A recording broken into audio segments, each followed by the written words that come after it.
Hello, everybody. I can never be on time, so it's 8:03. I show up to Whatnot at 8:33 almost every night, so I guess three minutes is my thing. So we tonight are joined by Sonny Las Vegas below me, who has been on a few times before, as well as Trish from List Perfectly Catty Corner to me, and my co-host Rod. So I'm going to let Sonny and Trish introduce themselves. The links to their channels are in the description. Trish works for List Perfectly, so the link to List Perfectly's channel is in hers. And we are going to have an exclusive super exciting announcement tonight. We're going to make it at 9 p.m., maybe 9:03. 9 p.m. tonight, we're going to have exciting announcement. So, I see Tiffany. Yay! Hi, Tiffany. So Tiffany is nice enough. If you didn't hear last week, I am going to be missing the first half of next week, and Tiffany Thrifting Vegas is filling in for me.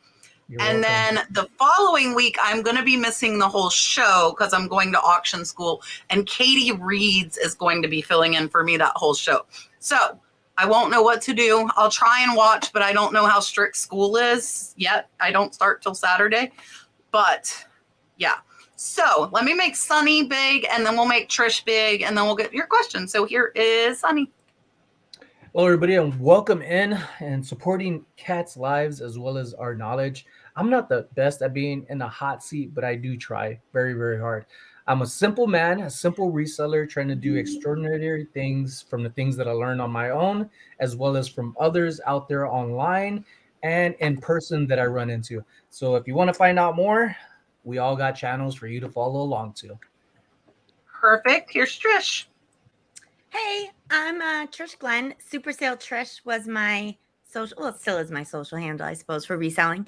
About 8 months ago, I took a job with List Perfectly, but I still have a full-time business that my daughter and I do together, and we have about 15,000 items on eBay.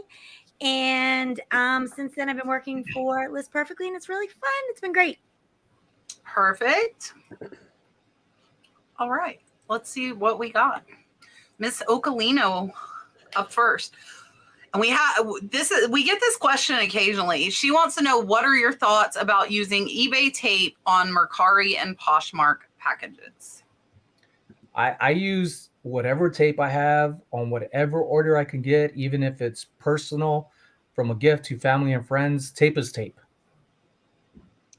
I agree. I don't think the branding really matters, and eBay's the big dog out there with the most eyeballs, so I don't think it hurts anything to put it on there. Tape is tape. Just get my package there. That's all that matters. Safe and sound. Yeah, and I don't care, but I will say eBay tape is crap. It is thin, and you have to use like 3 layers of it to 1 layer of decent tape.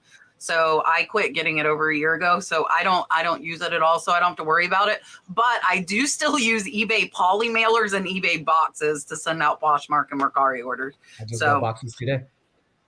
Yes. All right. Let's see. Miss Diane says, I just got top rated seller on eBay. Is having free returns worth the badge? Free returns? It depends on what your strategy is and what you believe in works for you. For the longest time, I didn't believe in, say, free shipping. I didn't believe in anything other than when I started to understand the more credibility you could get for yourself that could back you up, the better. But it all depends on what works for you. Everybody has different ways. But I enjoy it. Free returns. So I'm sorry, son. I'm sorry. No, I have free returns now, but okay. I enjoy it. I haven't had very much issues with it. I have free returns also. I'm free 60-day returns. I did a study on my own store between 30 and 60, and I found no difference percentage-wise. So I do the 60 because I think it gives me a little bit of bump in search. I do women's used clothing, and I think there are some things that are category specific, and I think that free returns in women's clothing is important. Maybe not so much in vintage or collectibles, but for me it is. Yeah, so I definitely agree with you on that. When it comes down to a certain category that you're selling in, like if I'm selling safes online, I'm not giving free shipping on safes or anything along those lines, because our big electronics like TVs, stuff like that, because you will just at the end of the day, you're end up losing money. You can do that. But certain categories like clothing, where they have a higher return rate, just because a lot of people sizes and matching stuff up like that, I think it's beneficial in those categories. But just depends on the category you're selling. I don't offer free returns on mine. I do take returns in. I will pay for returns if a buyer doesn't message me and stuff like that. But just depends on what you're selling. I do sell a lot of high-end collectibles though, so that's not a category that you really have free returns in. A lot of those are dealt differently, and it's a situation by situation for those. Yeah, so for me, I don't really care about the badge. What I care about is the 10% discount on my seller fees that I get for doing free returns, and that's over $300 a month. That would take a lot of returns to equal out. So if you offer free 30-day returns, you're top rated, you get 10% on your seller fees. And like Karen saying, were you clicking the same one? Yep, What were I we was. clicking? I'll put back. Yeah, so free returns makes them feel more comfortable, helps them trust you, and eBay likes it, so you're going to get a little bump in the algorithm. But for me, it's purely financial. I get a discount on my fees. I only might get 2 to 3 returns a month, and it's way less than $300 in shipping, which is what I end up saving. So that is why I do it. Pat, why don't you explain what's required when you do that, though? Because there is certain requirements your account has to hit. It's one. I think it's just 1 business day shipping, top rated seller, and free 30-day returns. I think watches, they allow you to only do 2-week returns. There's one like exclusion to that. I want to say it's watches, and then you get a 10% discount on your final value fees, and we pay about $3,000 a month in fees, so that equals out to $300 discount for us. So Cindy wants to know, and I think Sonny and myself are the only ones selling on Whatnot right now. So Sonny, you can answer this as well. I don't know how you run your shows. Maybe if you want to tell them to give them a different perspective. She's saying, can you explain specifically how you use your phone and your laptop to prepare for and run a Whatnot show? I also will add Thursday's video is a Whatnot help video. So you will be getting a lot of Whatnot answers from me, even though I said I wasn't doing it on Thursday. Give the people what they want, Kat. Give the people what they want. All right. Part of having a phone and a tablet, I'm using my tablet right now. I usually use it just to bump up the size of the font for me to keep up with the chat. Other than my phone, my eyes aren't very good and have surgery on it. So other than my phone and my tablet, I do use a tripod for 2 different reasons. For larger items, I use my tripod, and when I'm using jewelry, I face it down to level down and lower it down so it's closer and it has a better view. So it's really simple and basic what I use it for, rather than trying to have my phone on something and I move, or I get like a little mini earthquake from California and it tumbles it down. So it's not perfect, but it's helpful. It's easy, and it's not something you need like the most of everything with. But I first started out with my phone, and it's done justice. It's just for my eyesight, I use my tablet. Yeah, so for me, I bought a pretty expensive phone stand. It's by canvas.co. It actually is drilled into my Whatnot table. So mine, and it's very adjustable, and it can go flat, like Sonny was saying. So it can go from facing front to facing down. It's actually made for creator artists that are painting and stuff. So it's facing straight down to record short. So if I ever decide I want to record my resin stuff, I have like the perfect setup. And then right to the left of me is a laptop. I do typically 99% of the time have a helper, but they occasionally run away. So I can just reach over with my left hand, pin the item, start it. And my phone, I read the chat, and I have that as my camera for displaying the item. But I do have I tried that like leg, the like bendable arm thing, and it would like, the phone's heavy and it would like fall and you barely touch it. And so once I decided I really liked Whatnot, I put the money out for that. I want to say it was like $150 without a base, and my husband drilled a hole into my desk so it doesn't move. So I hope that helps. Huh? What? Just want to throw in, I got a chat cell. A chat sell? Yeah, I got to sell during the chat. A You got a sell. Oh, sale. a sale. I thought you said a sell. I'm like, what's I thought you said you had a chat sell, like a cell phone just for the chat. I did. Oh, I want to say too, I did buy an iPhone just for Whatnot because iPhone and Whatnot get along a lot better than Android and Whatnot. So if you really like it, I would suggest. I just bought a used one off of eBay. It's locked. I don't need to activate it. I just use it on Wi-Fi, and yeah. Miss Sue wants to know, how many days a week on average do you source? Lately, at least twice a week. And it's I'll go in a little bit more into that. It's probably like around an hour and a half. Just taking my time looking for stuff. I do not source every week. I buy in bulk. So I go to the bins, which I'm in Boston, or Sonny would say Boston. There is no bins here. So I go to New Hampshire and I stay overnight. And I'll shop the whole day, stay overnight, shop the whole next day, and then come home with a van full. And I also have I used to own a brick and mortar consignment store. So I have people who I buy their overage from. So they'll just call me and I'll go and get a van full of stuff. So I do not, I never go to a thrift store. For me, I usually try to source at least once a week. If you guys ever watch my channel, I do a lot of garage sale content. That's usually where I get all my sourcing done. I also do buy in bulk, so I do a lot of bulk buys. Technically, to be honest with you, I have a huge depot pile right now. I have a whole storage unit full of stuff. So I literally don't have to source for probably the next 6 months if I really didn't want to. But I continue to source because I find better and better things all the time. And things I used to get in the past may not be worth selling now. So it's just, I always recommend you always have to be sourcing. Patty, I see your question test, but I didn't see your other question. And I see you asking us if we see your questions, but I don't see an actual question from you. So hopefully we'll see it soon. And log back on. Maybe something's going on our side. Yeah, maybe we're just seeing some of your messages. So listen, today was like torture for me. I went sourcing for over 8 hours. And I know you're like, oh, sourcing's fun. No, like 8 hours is a bit much. So I do not source every week either. Like Trish, I typically go thrifting once every other week, and I will hit 4 to 5 stores, which is what that was today. But we also went and worked out this morning at the gym.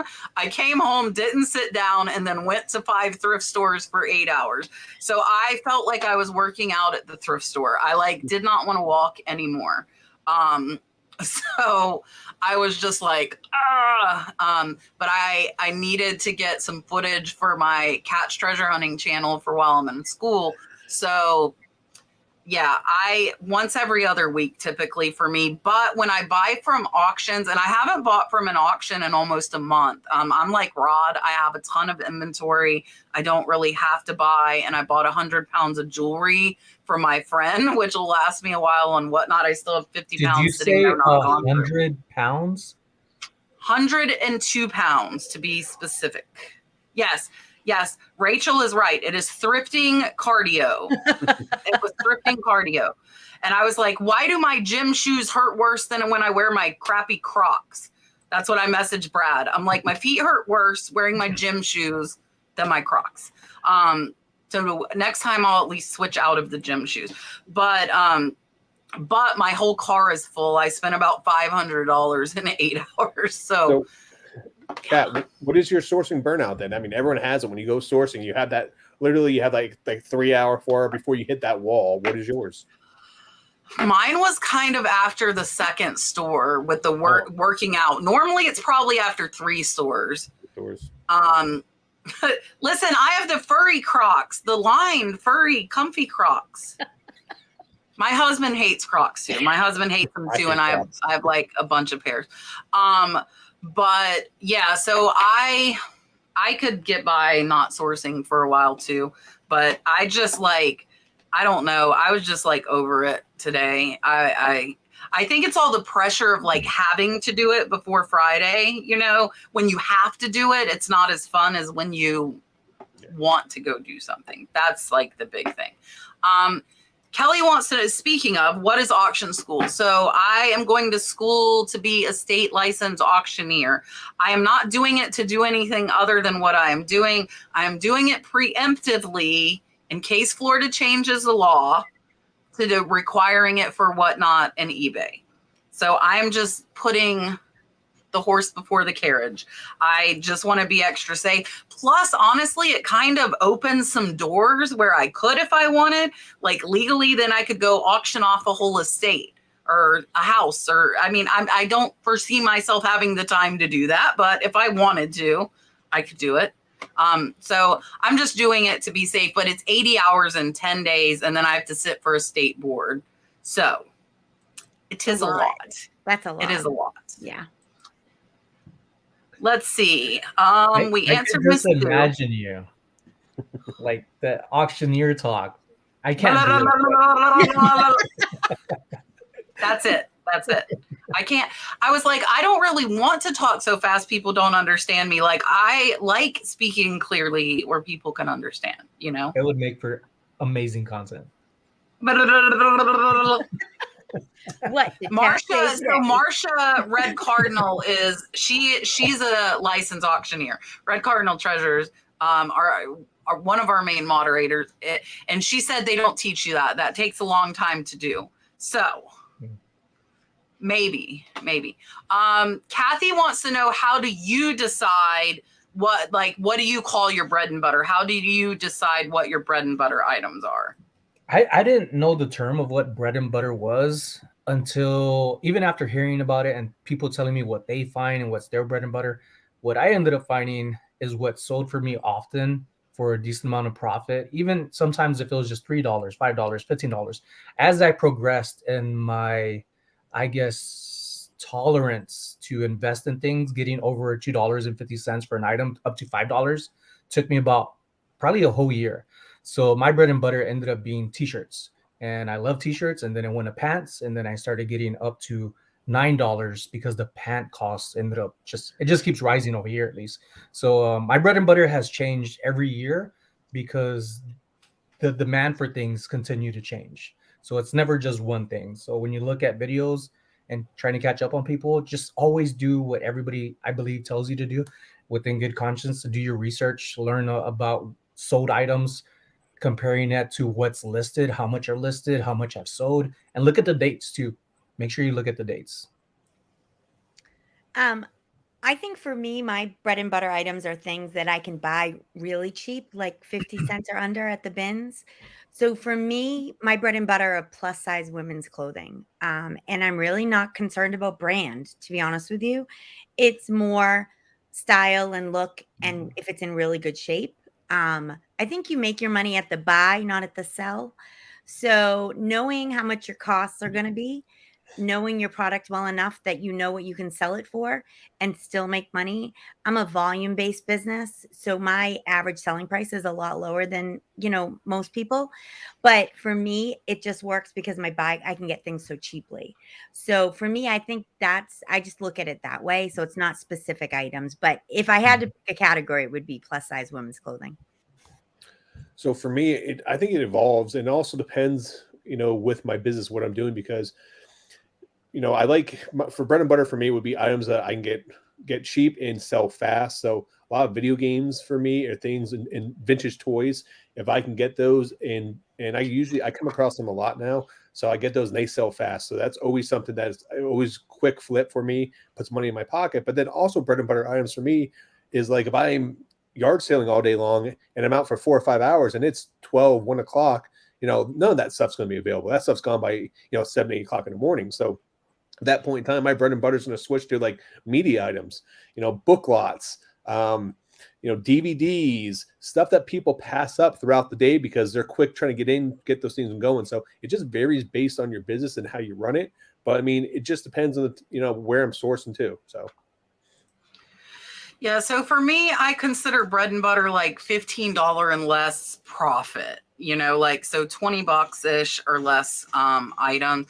And I agree with everybody else, kind of what you can find. And honestly, probably the majority of my sales are bread and butter sales. I like when I do go out thrifting, it's almost all clothes. I'm lucky enough, I have 3 stores within an hour. They're actually right at an hour, and they have dollar clothing. So I can get a lot of jeans and shirts, and I found like some decent purses, you know, that are worth about 15, 20 bucks.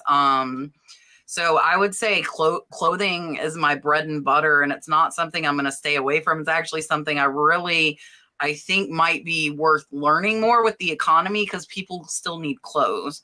So I actually last week on my video, some people told me some brands that I passed up, and the stuff was still there. So I picked it up today.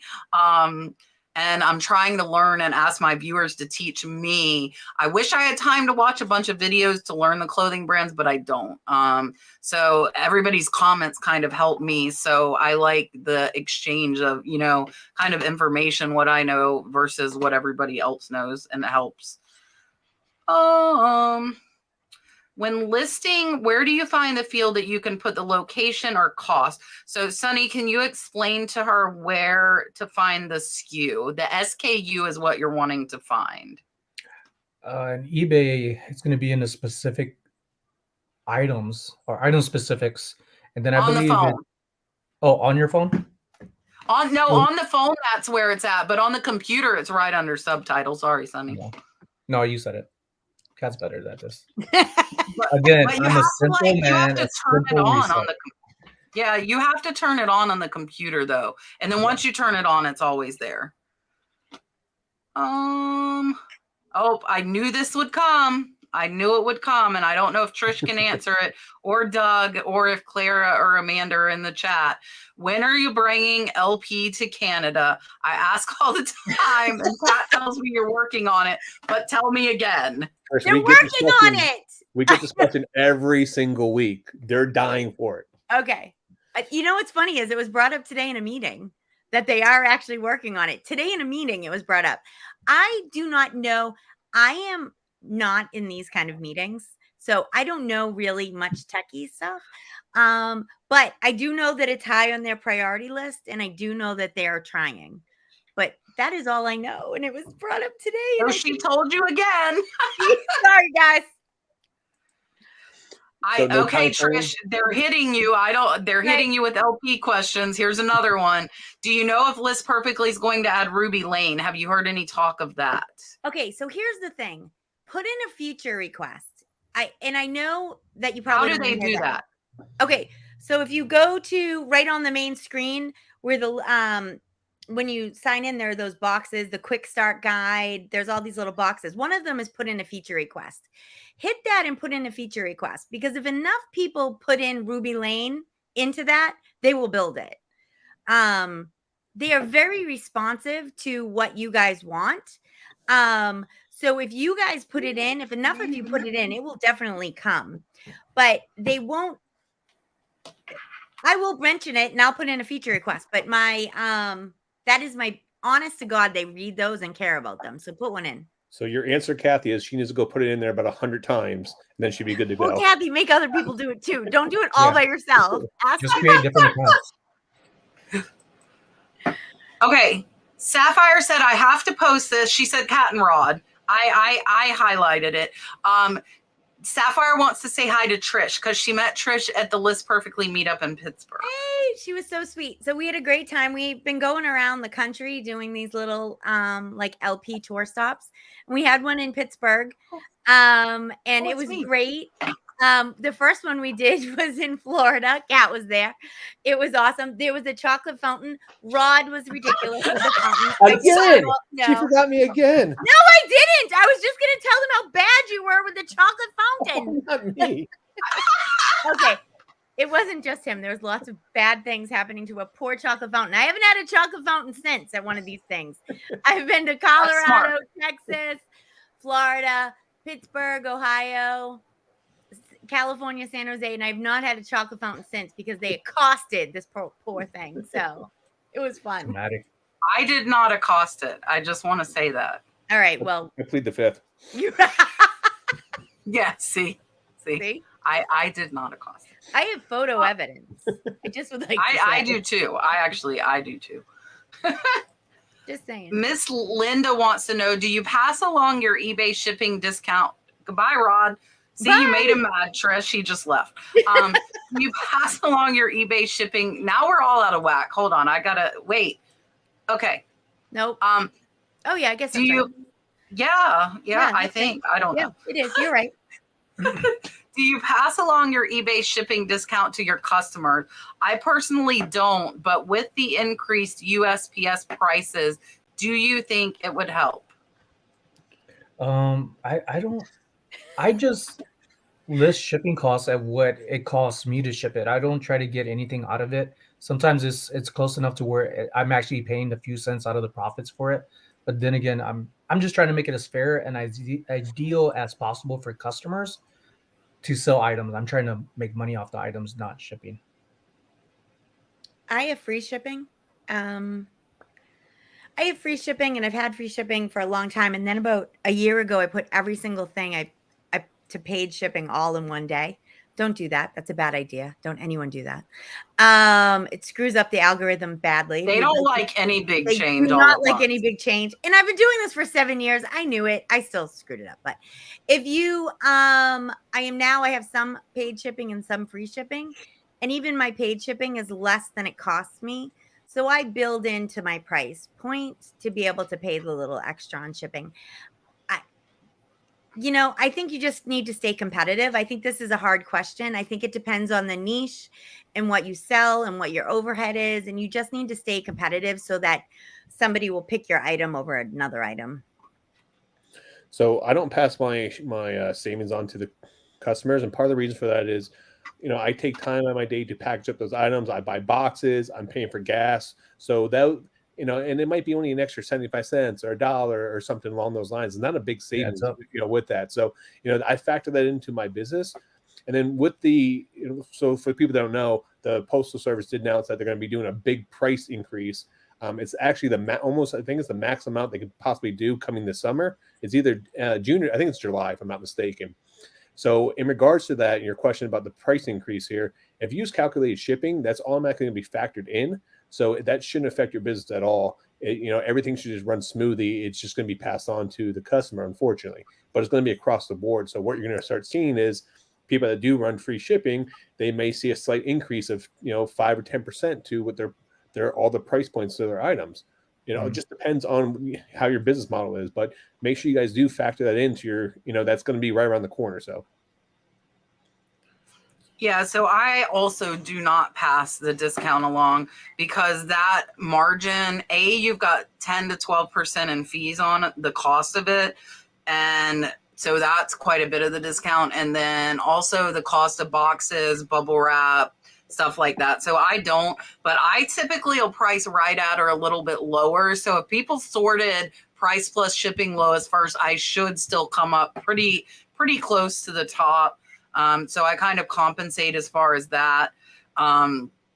Maybe we all should start selling all miniature things soon that can be shipped first class. Like that's just the answer. They said that first class is actually their highest amount that they have. Actually, I think it's like 25% of their business or something along the lines is actually shipped through first class. But what a lot of people don't realize is that now the highest first class, like 14, 15 ounce costs more than priority. Yes, you're correct. So anything over 12 ounces, you're better off just shipping priority mail because you get the insurance on top of it. Where if you shipped it, something that's 13, 14, 15 ounces in first class, you don't get the free insurance with it. And free packaging. Right. Yeah, free packaging as well.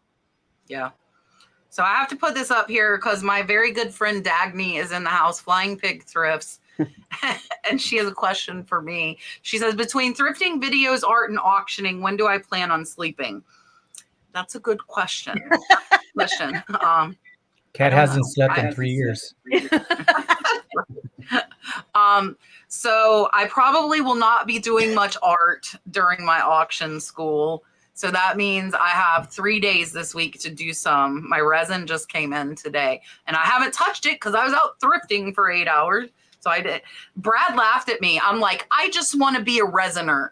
He's like, shaking his head at me. I'm like, all I want to do now is make my look. I've got to show you. I brought one because I really love doing it. Look, I'm like so proud of these little things. Look at how cute they are, though. I like the glow in the dark ones. Oh, the ones I do like uranium. Yeah. The green ones. Yeah. So, well, so Rachel, Dalton making them, those are toxic chemicals. I do have one with no VOCs, which is what you breathe in, but I still am not comfortable with him messing. Sometimes he helps me put flowers in it, but I don't want him around it a ton because resin's pretty legit like stuff. But so during auction school, I probably will not be doing much resin.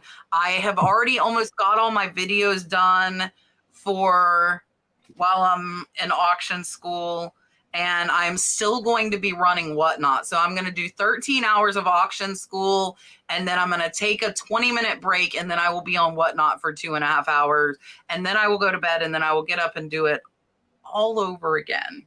That is my plan. Whether it stays or changes, I don't know, because I don't know how intense it is, but that is my plan. Let's see, what do we got? Miss Patty, the question of the evening she has been trying to get through. So she put it in capitals. Maybe it doesn't normally block them. I don't know why, but I'm glad we got it. So she said her state says you can sell items that you own if they weren't purchased for resale. How in the world are they going to enforce that? Go ahead with the cat. I think it's a volume thing, don't you? Yeah, I agree. I think it's volume. Like if you're selling like a couple $100 a month, then that's kind of whatever. If you're a cat over here selling $10,000 a month on eBay, there's no way. And oh yeah, I bought these men's size whatever shoes for me, but they're mine, and I'm gonna like they can tell, they can see the records, they can see the income. You can't, but like. Here's the whole thing with the auction thing. Like, I am not trying to avoid the law, guys. I'm not trying to do stuff illegally and try and escape around it. Just like taxes, pay them. It sucks, but pay them. Like everybody complaining about getting a 1099 for eBay, you're supposed to claim the income anyways. That's the law. So, even with her question, though, the same thing as though you're supposed to report everything you sell. So if you sell something for $200 or if you sell something for $200,000, you're supposed to report. Now, does everyone do that? No, but that's up to you if you want to choose to report that or not. So it's no difference. The only thing is now you just need to save your receipts and have a documentation so you can write everything off.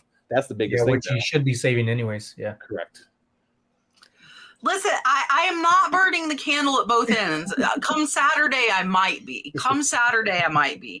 But it was so nice this weekend. I'm not going to lie. So we do no sale on Saturday. So Saturday we went to Dalton soccer. Dalton had ninja class. I played with the resin all day, and it was like a normal hobby, like person. I'm like, I didn't look at eBay all day. I didn't look at YouTube all day. It was absolutely beautiful. I'm like, this is like a real person's life. Like, I just did like the resin, which I enjoy doing. And yes, first I'm making the candle and then I'm burning it. Are you sure you didn't? I'm not going to make candles. I'm not going to make candles. You sure you weren't sick on Saturday? You weren't feeling good? Are you sure? Listen, I was just like, I'm like, and then Sunday, we basically enjoyed the whole day too. It was soccer and swimming. I did resin, and then we did do a show at 8:30, but that doesn't count. That's like Sunday at 8:30 is Monday morning for me. Anyways, Karen says, have any of us noticed that dynamic ad rates are now an option? I heard about it on the eBay podcast and just moved all mine to it today. It's the first time I'm hearing about it. Yeah, I heard the same thing. I haven't seen it yet. So, Karen, that's interesting that you took the plunge and did it all over there immediately. Good for you. Brave girl. Yeah, I mean, it is new. It will fluctuate every day depending on what's going on there. So just be careful. One day it might be 5%, next day it could be 12%. So I think there is a cap on it though. That's what I was going to Yes. ask. Is there a cap? Yeah, You there's a can cap. cap it. Yes. Okay. you So can I cap have it so. turned on. I have it turned on. It What's your- like popped up and it asked me if I wanted to turn it on. Yeah. And I capped mine. I think I upped it to 12%. But it'll change every day, but a lot of times it can go down too. That was my thought on it. Like if I listed something a year ago, and I do a lot of longer tail items, if I listed it a year ago and it was 10%, but now the average is 5%, why would I not want them to adjust it back down, you know? Right. And yeah, they're going to adjust it up, but do I want to be adjusted up to keep in line with other sellers? I do. So I have it turned on. The low life LV, are you experiencing eBay sales to not be as consistent as usual? For me, the last 2 months, Poshmark is giving eBay a run with total sales for the month. My eBay has been lacking because I've been slacking to list items on eBay, but have been better off on Whatnot. But only because some things have been happening here, visiting, family visiting. So now that I'm back on track, and after this week of the Trash to Cash podcast event, modeling gig, and a meet and greet event, I'm so busy, folks. I can barely even do this myself. But See, for Kat, I'm I'll not do the only anything.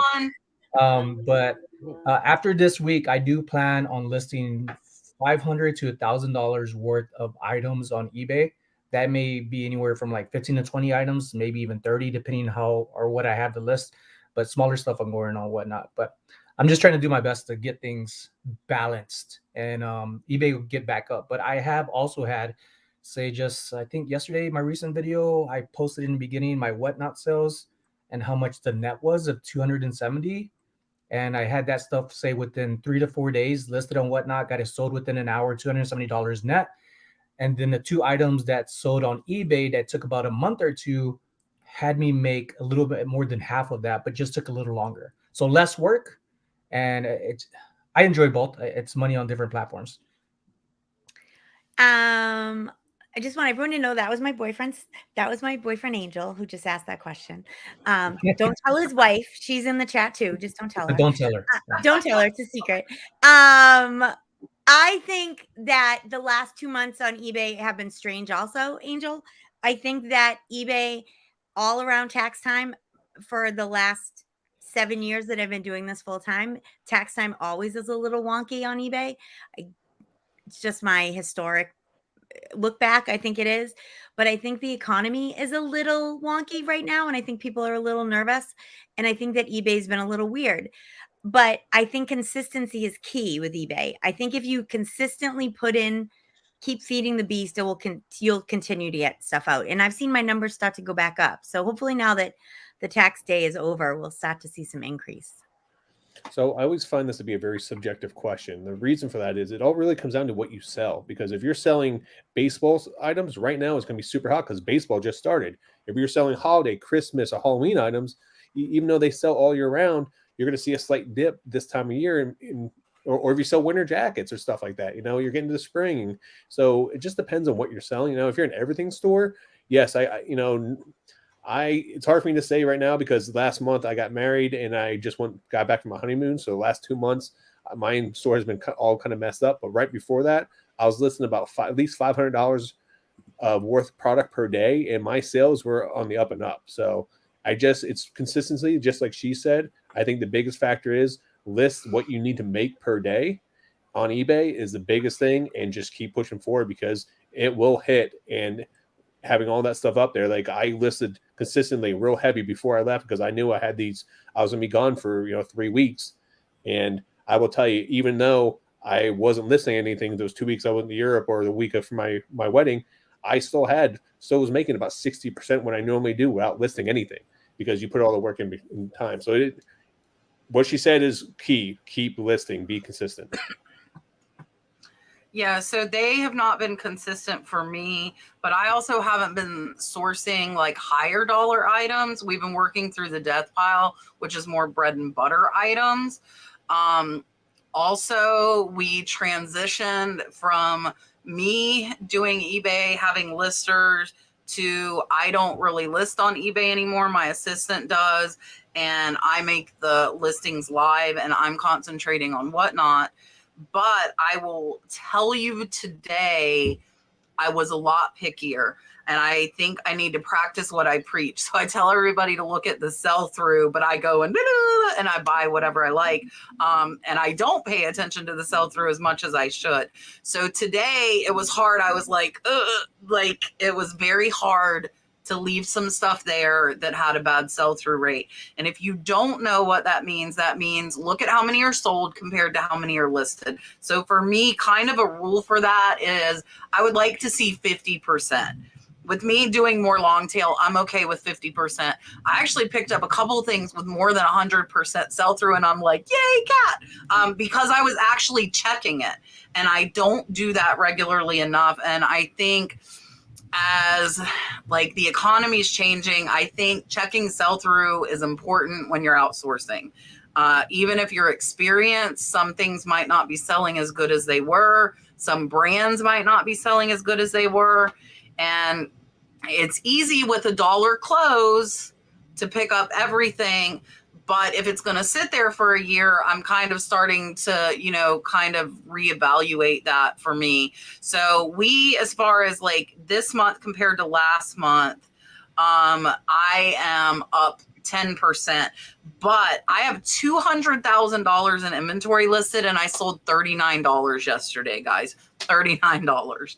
So that was like the worst day I've had in a very, very long time. So yeah, I would say there's definitely something off, but I'm doing the best I can. Poshmark has been decent for us as well. Etsy's kind of slowed down. Etsy was doing good, and Etsy slowed down. Poshmark picked up. So that's the thing I like about having the multiple platforms is, they can hopefully one will pick up the slack for the other ones. Let me see. Oh, I had a super chat. Did. Where did it go? Bridget Vickers sent a $9.99 super chat and said, should you save your sourcing receipts and sales for taxes? Yes, and yes. And I did see a comment of somebody saying that the Goodwill receipts fade. Other places have receipts that fade too, and I do take photos of those. But I probably need to invest in an app to just have it be more organized. What I'm using right now is actually like a filing folder that has different dividers. And I use that for each month as I go along. And then I just do the simple math of sitting down, which for me doesn't take long. I average the most I've had, and it's probably been a few months, was around 400 and something items on my eBay. But I probably have thousands of items that I could put on there, not including like cards and little tiny stuff individually. So I probably need to invest and do some research on an app to just make it better. If anything was to happen or I lose them with the way my brain works, I probably will lose it. Sonny, you're so funny. Yeah, you definitely want to save it. And taking a photo is great, especially if you have something like Gmail or Google Photos. If you just make yourself a folder in there, take a photo, then put it right in there, and then anyone can get to it. You could send it to your accountant if you have one, or you could, get to it yourself during tax time. But taking a photo is definitely, and then just throw them in something and keep them. You probably will never need them, but just keep. I'm a paper girl. I'm keeping them just in case.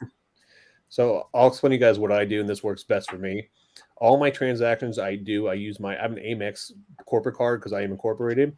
And if you guys do not have a rewards card, you guys are leaving money on the table because I hook it up to my eBay for all my shipping, for everything. I actually stayed in Europe for free and then tied for 10 days based on my Amex points on that. So make sure you get that. So, and the Amex, if you have an Amex credit card, on their online app, once you purchase something, you get your receipt, you can take a picture of it and upload it right to your Amex card through the app.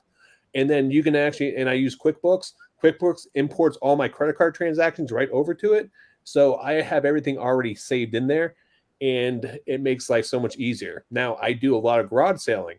What you want to do is go to either Walmart or CVS or go to Amazon, order a receipt book. Keep it in your car. Don't remove it from your car. So when you are out garage selling, all you have to do is write down the address, what you spent there, a little description, what you bought, and there's your paper records for everything you buy at yard sales and have that.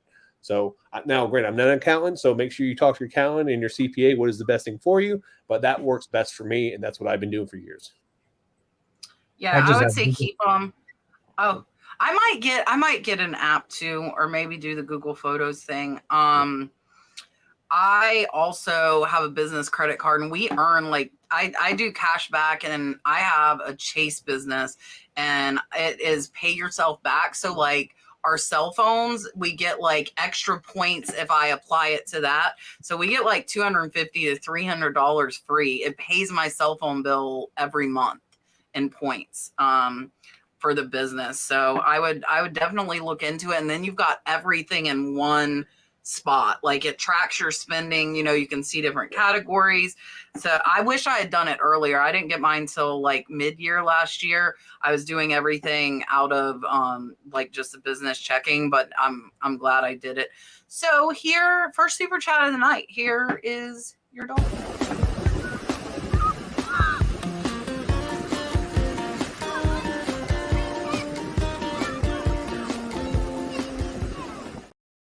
Okay, I want to add something to that. Yeah. So when we talk about the credit card there, a little hack for you guys on eBay is on eBay, you always, if you print your labels from eBay, it takes from your available funds. You can actually go into your available funds and switch it to PayPal and then put your credit card on file through PayPal. So it automatically bills your credit card instead. So that means every time people are paying you for shipping. So let's just say you sell 1,000 items and you get, you know, all those payments for shipping, it's all going to be billed to your credit card instead of taken out of your funds. So you're leaving money on the table. So I highly recommend a lot of people do that. Yeah, I tried that and couldn't get it to friggin' work. So Art of Reselling says Neat Receipts works great if anybody's looking for an app. Miss Barbara, me and Rod are like, we click at the same time like so All many the time. times every Tuesday. It's crazy. Yeah, in sync. We are totally in sync. That's That's why you guys see stuff pop up and pop down. That's Rod and me clicking it at the same time. Miss Barbara sent $1.99 super sticker. Thank you so much. I appreciate you, Miss Barbara. Guys, Miss Barbara does, and she didn't ask for this, and she doesn't expect me to do it, but she does amazing paintings. She does artwork, and she sells it on Whatnot.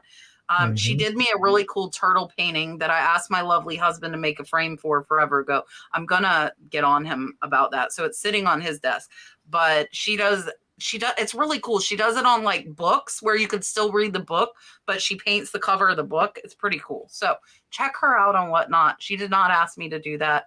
Here same name too. Same name. This is same name. She is absolutely amazing. This is not a dolphin. It's a pillow fight for you, Miss Barbara.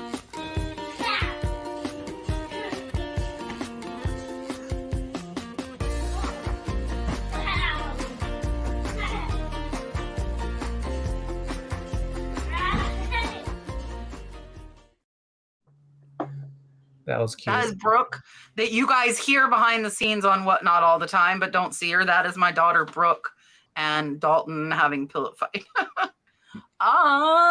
Miss Charlene says, when looking up stuff for comps on eBay, should I just click the what sold? When looking up stuff for comps on eBay, should I don't just do what sold. I do comparisons of listings, see the difference of the conditions of what I'm looking at too, and then just do a comparison. I kind of do it all just to, and it doesn't take long. It sounds like it's a lot of work. It's not. I think it depends on your category.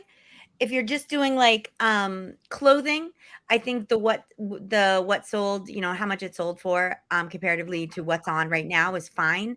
If you're in the niche, more of a niche market, I would use Terapeak within eBay. So when I use, I use the what sold a lot. When I do what sold, though, there's two searches I do in what sold. I do the most recent because that's going to show me what's recently been selling. But I also search from highest to lowest. And the reason for that is there might be a variant, like for like video games, there might be a certain variant where you have like a greatest hits versus the regular one, which is almost like a first print, which can get a higher price. So I always do highest to lowest and do the recent. So I have a recent sale and then look at the highest to lowest, where they were potentially, it could have been a season-based item. So at certain points of the year, maybe a higher price on those. So it kind of gives you a better understanding. And just if I'm looking for just some small differences where items too, that's why a good way I like to do that. Yeah, so I look up on eBay first, but with a lot of the rare stuff I get, I do have to use WorthPoint. Terapeak has 2 years, WorthPoint has 10. So it really depends on what you're selling. I do like Rod said, and I do look at highest to lowest first, and then I look at most recent to do a trend. I actually had somebody message me today on a paperweight, and they said, I think you have a typo because I've been buying these for $25 for years. Mine's $125, but guess what? Mine's the only one available. So, okay, go buy it wherever you can for $25. And I just responded, thanks for your inquiry. No, it's not a typo. And To add to that, I blocked them. To add to that, for a lot of new resellers, more on eBay, from what I experienced myself, people will message you things like that, and usually the term would be those are brick and mortar prices, and it's like they're insulting you yet wanting you to sell the item to them. So if they're already reaching out after you've listed an item and soon after you're getting messages like that, that means you must have something pretty good. Hold off on it. If you want to do what you can afford, be happy with what the turnaround will be, but don't feel forced because people are saying things and then you start questioning yourself. That just solidifies that what you have is good and being sought out for it. And it's only a matter of time till usually somebody soon after pays full price for the item that somebody's trying to get less for. Yeah, and they actually sold between 30 and 60 on WorthPoint. But again, there are none available by this artist. I have the only one. So, would I go down some? I would, but like them being a little smart aleck asking me if it's a typo is not going to get me to go any lower, because that's like somebody that I feel like is a problem before a sale. And again, I did choose to block them.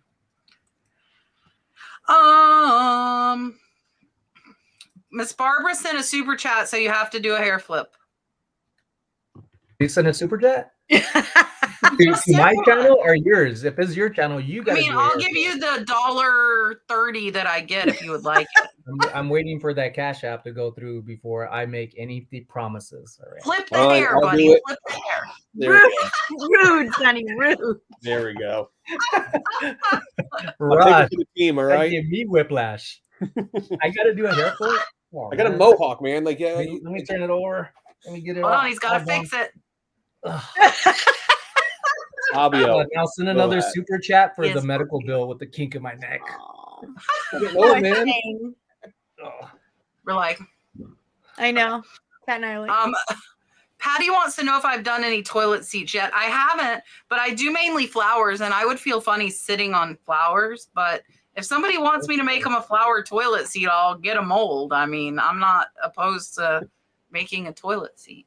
I should make a flamingo toilet seat. I don't know why that just came into my head, but I would match with Vegas. I would be interested. Yeah, we'll have a flamingo toilet seat. Bridget wants to know, when you started, did you ever feel like you were failing? I felt like the failure part wasn't that I wasn't finding things, is that I didn't know what to look for. More of what I felt was that I failed at is waiting like 6 months in the post office, not knowing how people were dumping off their orders and putting it on the counter, until I finally built up the courage to ask a lady that I saw repeatedly when I would go, saying, "Excuse me, ma'am." And she was like, "Yes, Terrell." I was like, "I'm not a creep. I'm just asking you, like, how are you dropping this off? Where are you getting your labels?" And she said, "Well, I see you here often too." And I wondered, why aren't you printing out your labels on eBay? And right there and then, I just like melted within myself like a blob that I am, and found out how to print labels on eBay. And then I started seeing the listings on eBay of the differences.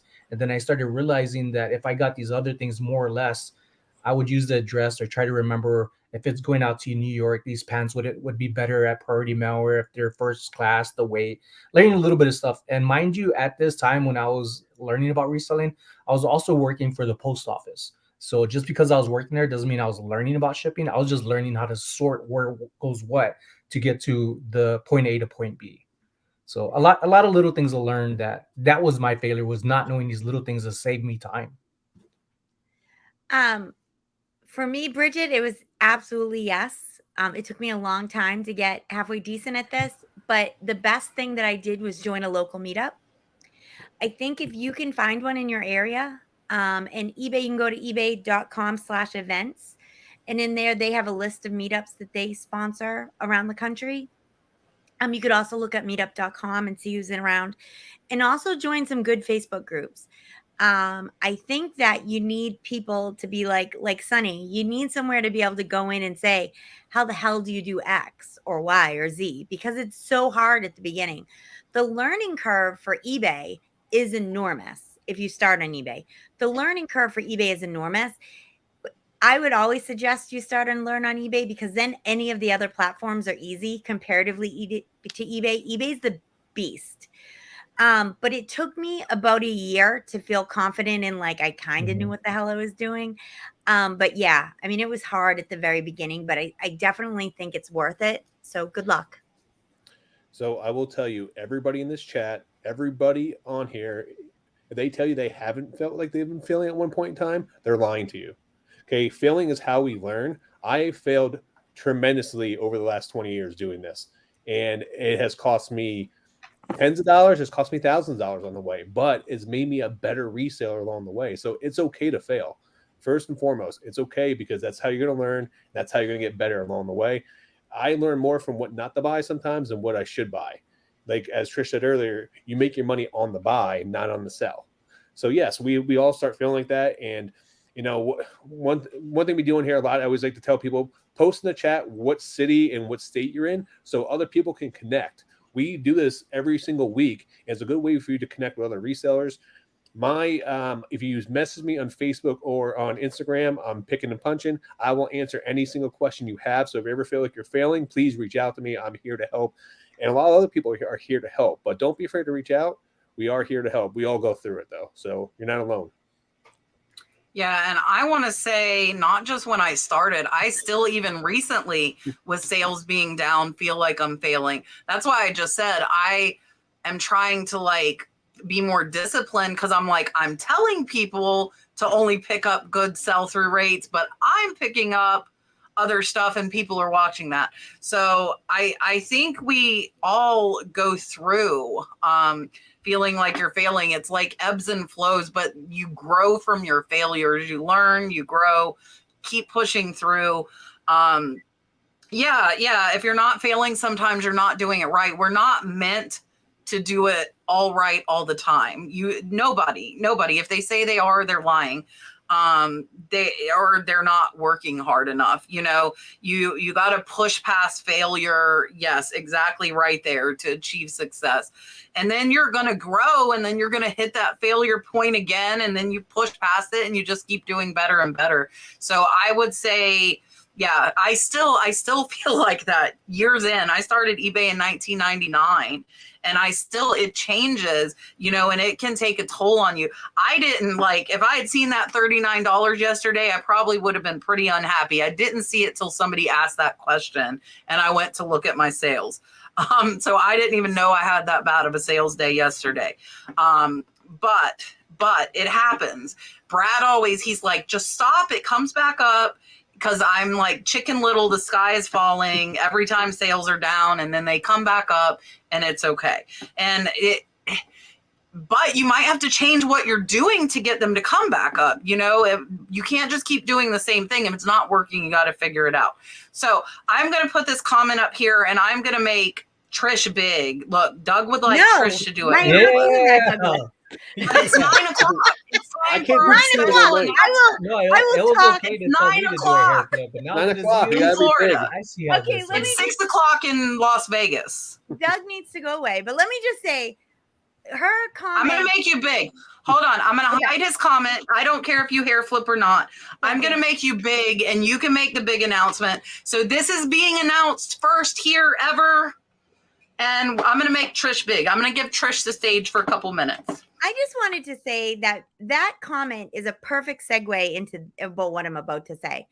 You know, when I said join a meetup or, you know, go and look at eBay events, you having other resellers in your life, having other people that you know that can that you can join, that will commiserate with you, but will also enjoy your success. You want people in your life who will be like, "Yay, you did so great." And because of that, List Perfectly is having their first reseller conference in June. And so I'm highly happy to announce, we announced last week that Kat is going to be a speaker. Oh, no, it was this week, earlier this week, I think. The days get long, guys. I don't know when things happen. But Sonny and Rod are both going to be there as speakers this year. So I am really looking forward to that. It's going to be great. So it's called Camp Listing Party. And hopefully somebody will put it in the chat for me because I don't know how to do that. So I would appreciate it if somebody would put it in the chat for me. But we are going to be having our own reseller conference, and it's a great place to come together. You do not have to be an LP user. It is sponsored by LP, but it is a reseller conference. It is not specifically an LP conference. So whether you use LP or not, we really hope that you'll look into it and be interested, because it's going to be a great time. It's going to be in Phoenix. In the end of June. I know that sounds hot, but I promise it's all within one building. You can sleep there, eat there, drink there, all come in. It will be great. And we won't have to leave. So you won't have to be outside. And the tickets are on sale right now, and they include all your food, all of the programming, all of the classes, a swag bag, all your alcohol, drinks, non-alcoholic and alcoholic drinks. And I think that's about it. So I can be unbig again. Yes, it's going to be live casted. So we do have tickets for, I don't know what those virtual tickets. So yep, you can look into that also. Hopefully somebody put it in the chat for me. Like Douglas. Yeah, sorry, I'll make you unbig again. Okay, Doug, I gave you moderator status, so Doug, you can post the link now. I did make you a moderator. Thanks, Kat. I appreciate it. While I was hidden. So Doug can post the link for you guys for the tickets for that. I will be there. Everybody here is going to be there speaking. All four of us that you see will be in Phoenix in June speaking. So it's going to be great. Yes. Awesome, yes. I have not been. I don't even know. know if my hair. That's what I mean. Like what, they do it. So like if Sonny, like my hair's too, like, do you guys know how long my hair really is? It's cut off on the camera. Me too. Like we have There'd long be hair everywhere. We would have to like cut it to Rod flip is it. speechless. There'd be hair everywhere. Listen, I was the first one, all right? I did it. I started the trend here, so this just. That's my hair flip. Okay. Anyway, so we will all be speaking. I have not been that far west since I was in my teens. So for those of you that are my West Coast people, that is the closest I am going to get to you, I assure you. Well, it's the West. It's the West. We would love for everyone to come. It's on that side of the country. It's on that side I am not on. Right, exactly. And I promise one thing. It will be for every kind of seller. It won't just be for one of the things that I found when I started going to conferences, and I don't know about you guys if you've been to many, but what I found is that they were really kind of newbie focused. And so we're going to really do a balance. So there'll be keynotes, but then there'll be breakout sessions. So you can really drill down on things that you want to do to bring your business to the next level. So we'll have some keynote speakers that are for everybody. Everybody can learn from, but then you'll be able to break off. So if you're a more seasoned seller, there'll be things that you can learn about. If you're still new at this, there'll be things that you can learn about. So we're really trying to make sure that this will be over and above, like for any kind of seller. Yeah. I think so there'll be big groups and there'll be breakout groups, so you guys can get different stuff. I think people are asking in the chat too. Are you guys doing any more meetups throughout the country right now leading up to this? Yeah. So we're going to have one more in Massachusetts and New York City. New York. I know. I heard it as soon as I said it. I heard it come out of my mouth. New York.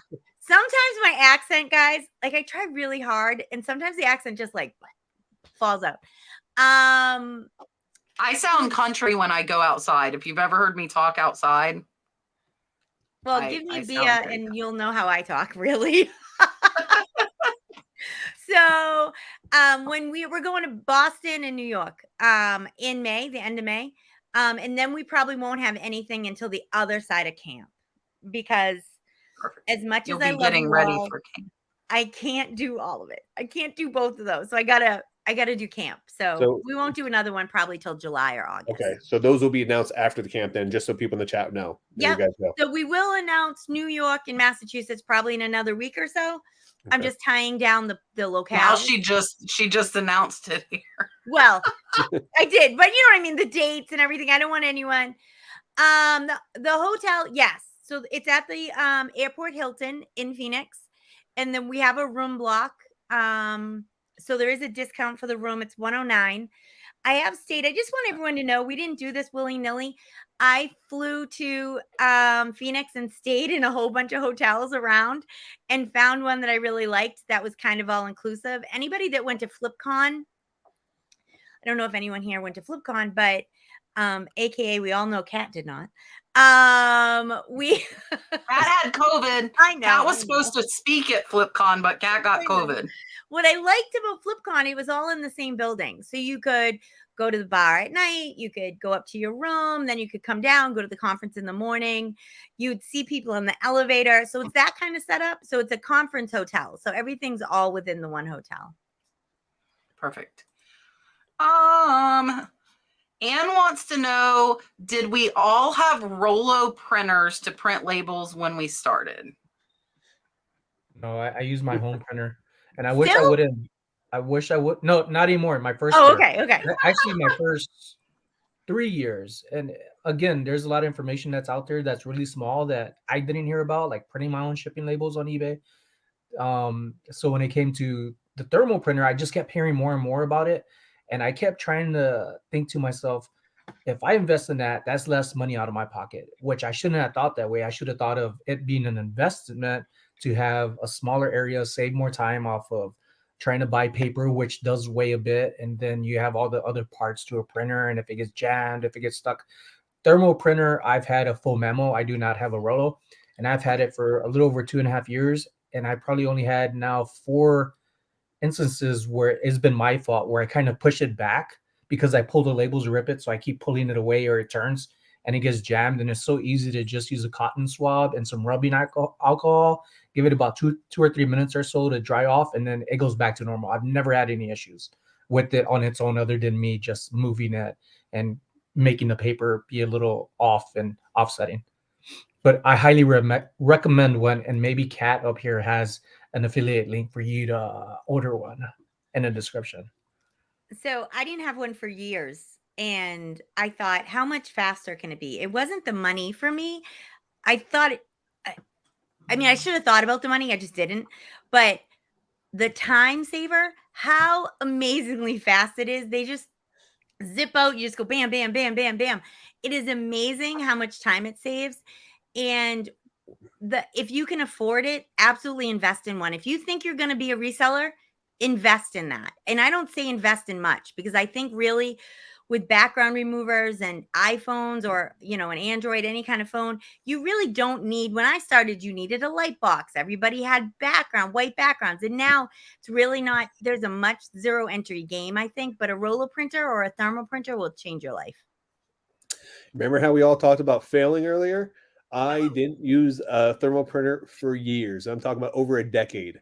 I printed off all my labels, and I probably wasted thousands of dollars on ink alone and paper, just for the fact that I was too stubborn to do that. And how much time I wasted around Christmas time printing off hundreds of labels, cutting them out, and taping them to the box. And how much tape I wasted. Oh, it drives me crazy. So yeah. So there's one big failure of mine. I didn't use a label printer for years, but I use Off Nova now. Kat recommended me one. She has a link she'll drop in the chat, but it's super cheap. It's literally like $100, right around like $100 for it, and it works great.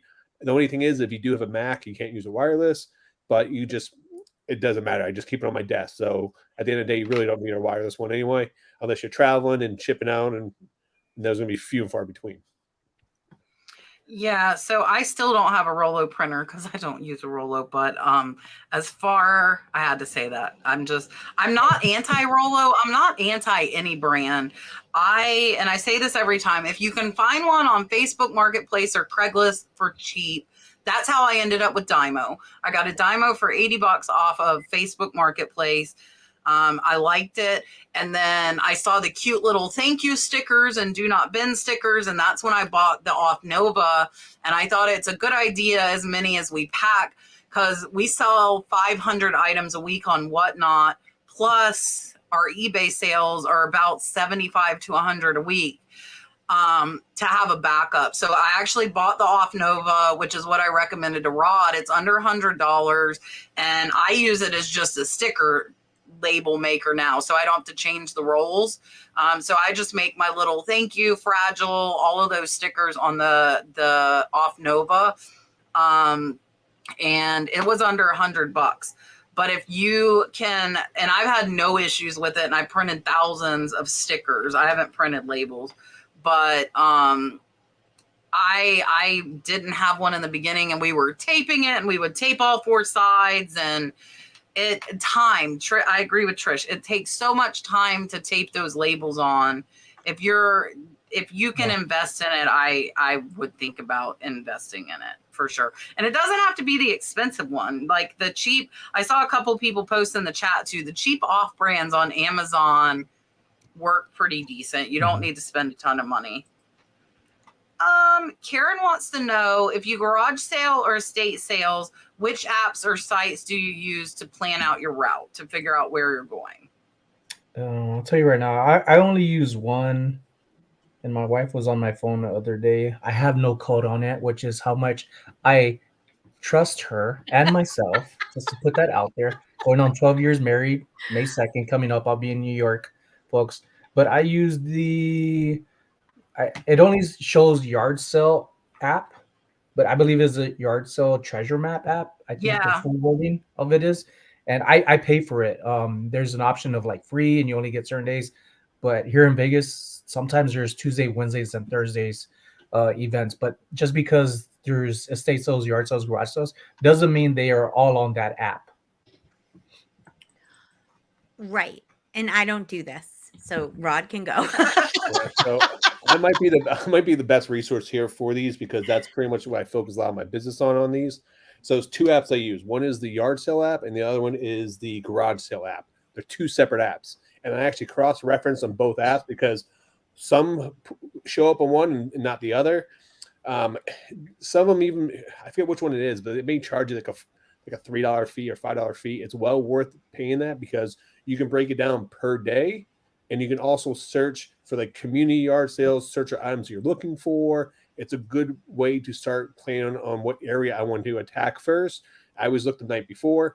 I also use Craigslist. I will also use Facebook Marketplace because you can search for those Facebook groups. So a lot of Facebook groups are broken down by your area. Like we have one for like the Tampa Bay area, and then we have one for like Wesley Chapel. We have one for like Newport Richard, like the surrounding areas around Tampa. So I actually search those as well. So I use a lot of different references. If you live in a small town, like I'm originally from Pennsylvania, and we have small towns up there, and a lot of people will post in like their penny paper, which is free, or they'll post in their local newspaper. Usually like Friday, Saturday, Sunday paper is the best one. Friday, I think Friday or Saturday would be good to look in. Also too, Google search. You can Google search town-wide sales and type in your state, and then you can start to find out when the town-wide sales are within your entire state. So those would be the best reference tools for you to search for yard sales. Yeah, and Rod probably does a lot more, I think, than most of us. I don't go a ton. I don't go a ton because my primary way of sourcing is online estate auction. I use yard sale treasure map as well, but I probably only go yard selling like 3 or 4 times a year just because most of them are over an hour from me. So it's a lot of driving. Dalton is not the happiest driving far. Like when he was little, like 1, 2, and 3, he loved it. But now he's like, are we there yet? Every 2 minutes. So he's gotten into that. And then I use estatesales.net. I get notifications of ones in my area, so I do look at them to see. But they have to be pretty appealing for me to drive an hour. You know, I want it to be worth it. And so I haven't been to one in over a year off of that site. So yeah, And, I don't go a ton. I'll say, and to add that too, if you go to a estate sale, ask them if they have a sign up list, because every single estate sale has an email list that they will take personally. Sometimes they don't put it out or they won't ask you for it. So always ask them, because every single different estate sale has their own email list, and they'll actually email you the upcoming each week with pictures and everything else. So it's a good way, especially because estate sales usually start Thursday, Fridays. And if your towns are one that only do yard sales on like Saturdays or Sundays, it's a good way to add an extra day of sourcing. Yeah, for sure. And I mean, Thursdays are good because if you get, you can get in when people that work aren't there, you know, like Thursdays and Fridays, a lot of people might have to work. And then you're getting in if you're doing this full time and can do it. Even like when I was doing nursing, I could still go on Thursdays and get that first day as well. Okay, Bridget wants to. Sorry. Oh no. Sorry. Oh, emails from them on Thursday evening. Yeah. Bridget wants to know how long to make a profit. So I want to preface this real quick by saying it is different for everybody depending on what you're selling, what you're doing. But I thought maybe we could each go on into like at least an estimate of for our business, how long it took us to start making profits. For me, with what I'm doing with eBay and whatnot, my eBay, I profit from those shows in total from when I source for something, sell the items, and then it comes into my account that I could get a payout. I would say 4 to 5 days. Is that what they? Okay, I took that question to mean like how long was No, I? like for your business to make money, Sonny. Like how long when you know you're me with sourcing. questions. That's why I don't like the hot seat. It's okay though. We like your. That's okay. That was a good answer, anyways. Yeah. It's okay. We like you, so it's all right. I'm glad you do. I'm glad somebody does. I feel like I honestly have always profited with the items that I've got, and the profits keep coming in, which is why I'm able to do what I'm doing. Even through mistakes, I've learned from them. Like Rod was saying earlier, you learn from everything, the failures, and it's not failing unless you keep trying. But I feel like I've always profited off my items, whether it being $2, $3. But I do very, very well without having to list as much items as others. But it's only because I'm trying to manage my space. I do want to buy a lot more stuff. I just know I can't because I'm not that type of person to be organized. It's not in my manly caveman DNA. So your caveman DNA. He really cracks me up. I think it took me 3 months to start to feel like I was making a little bit of money. I think you can do it faster than that. I think that it depends on what you're selling. I sold women's used clothing. And for me, women's used clothing is really a zero entry game. Everybody has clothes. You can ask people, people will give you clothes. If you're interested in getting in this business, women's clothing is really a place where most people start because it's so easy. Easy as in to get product for free. It doesn't cost you anything, but everybody knows eBay puts limits on you on how much you can sell right away. So it takes at least 6 or 8 weeks, I think, to start to be able to list enough to make a profit.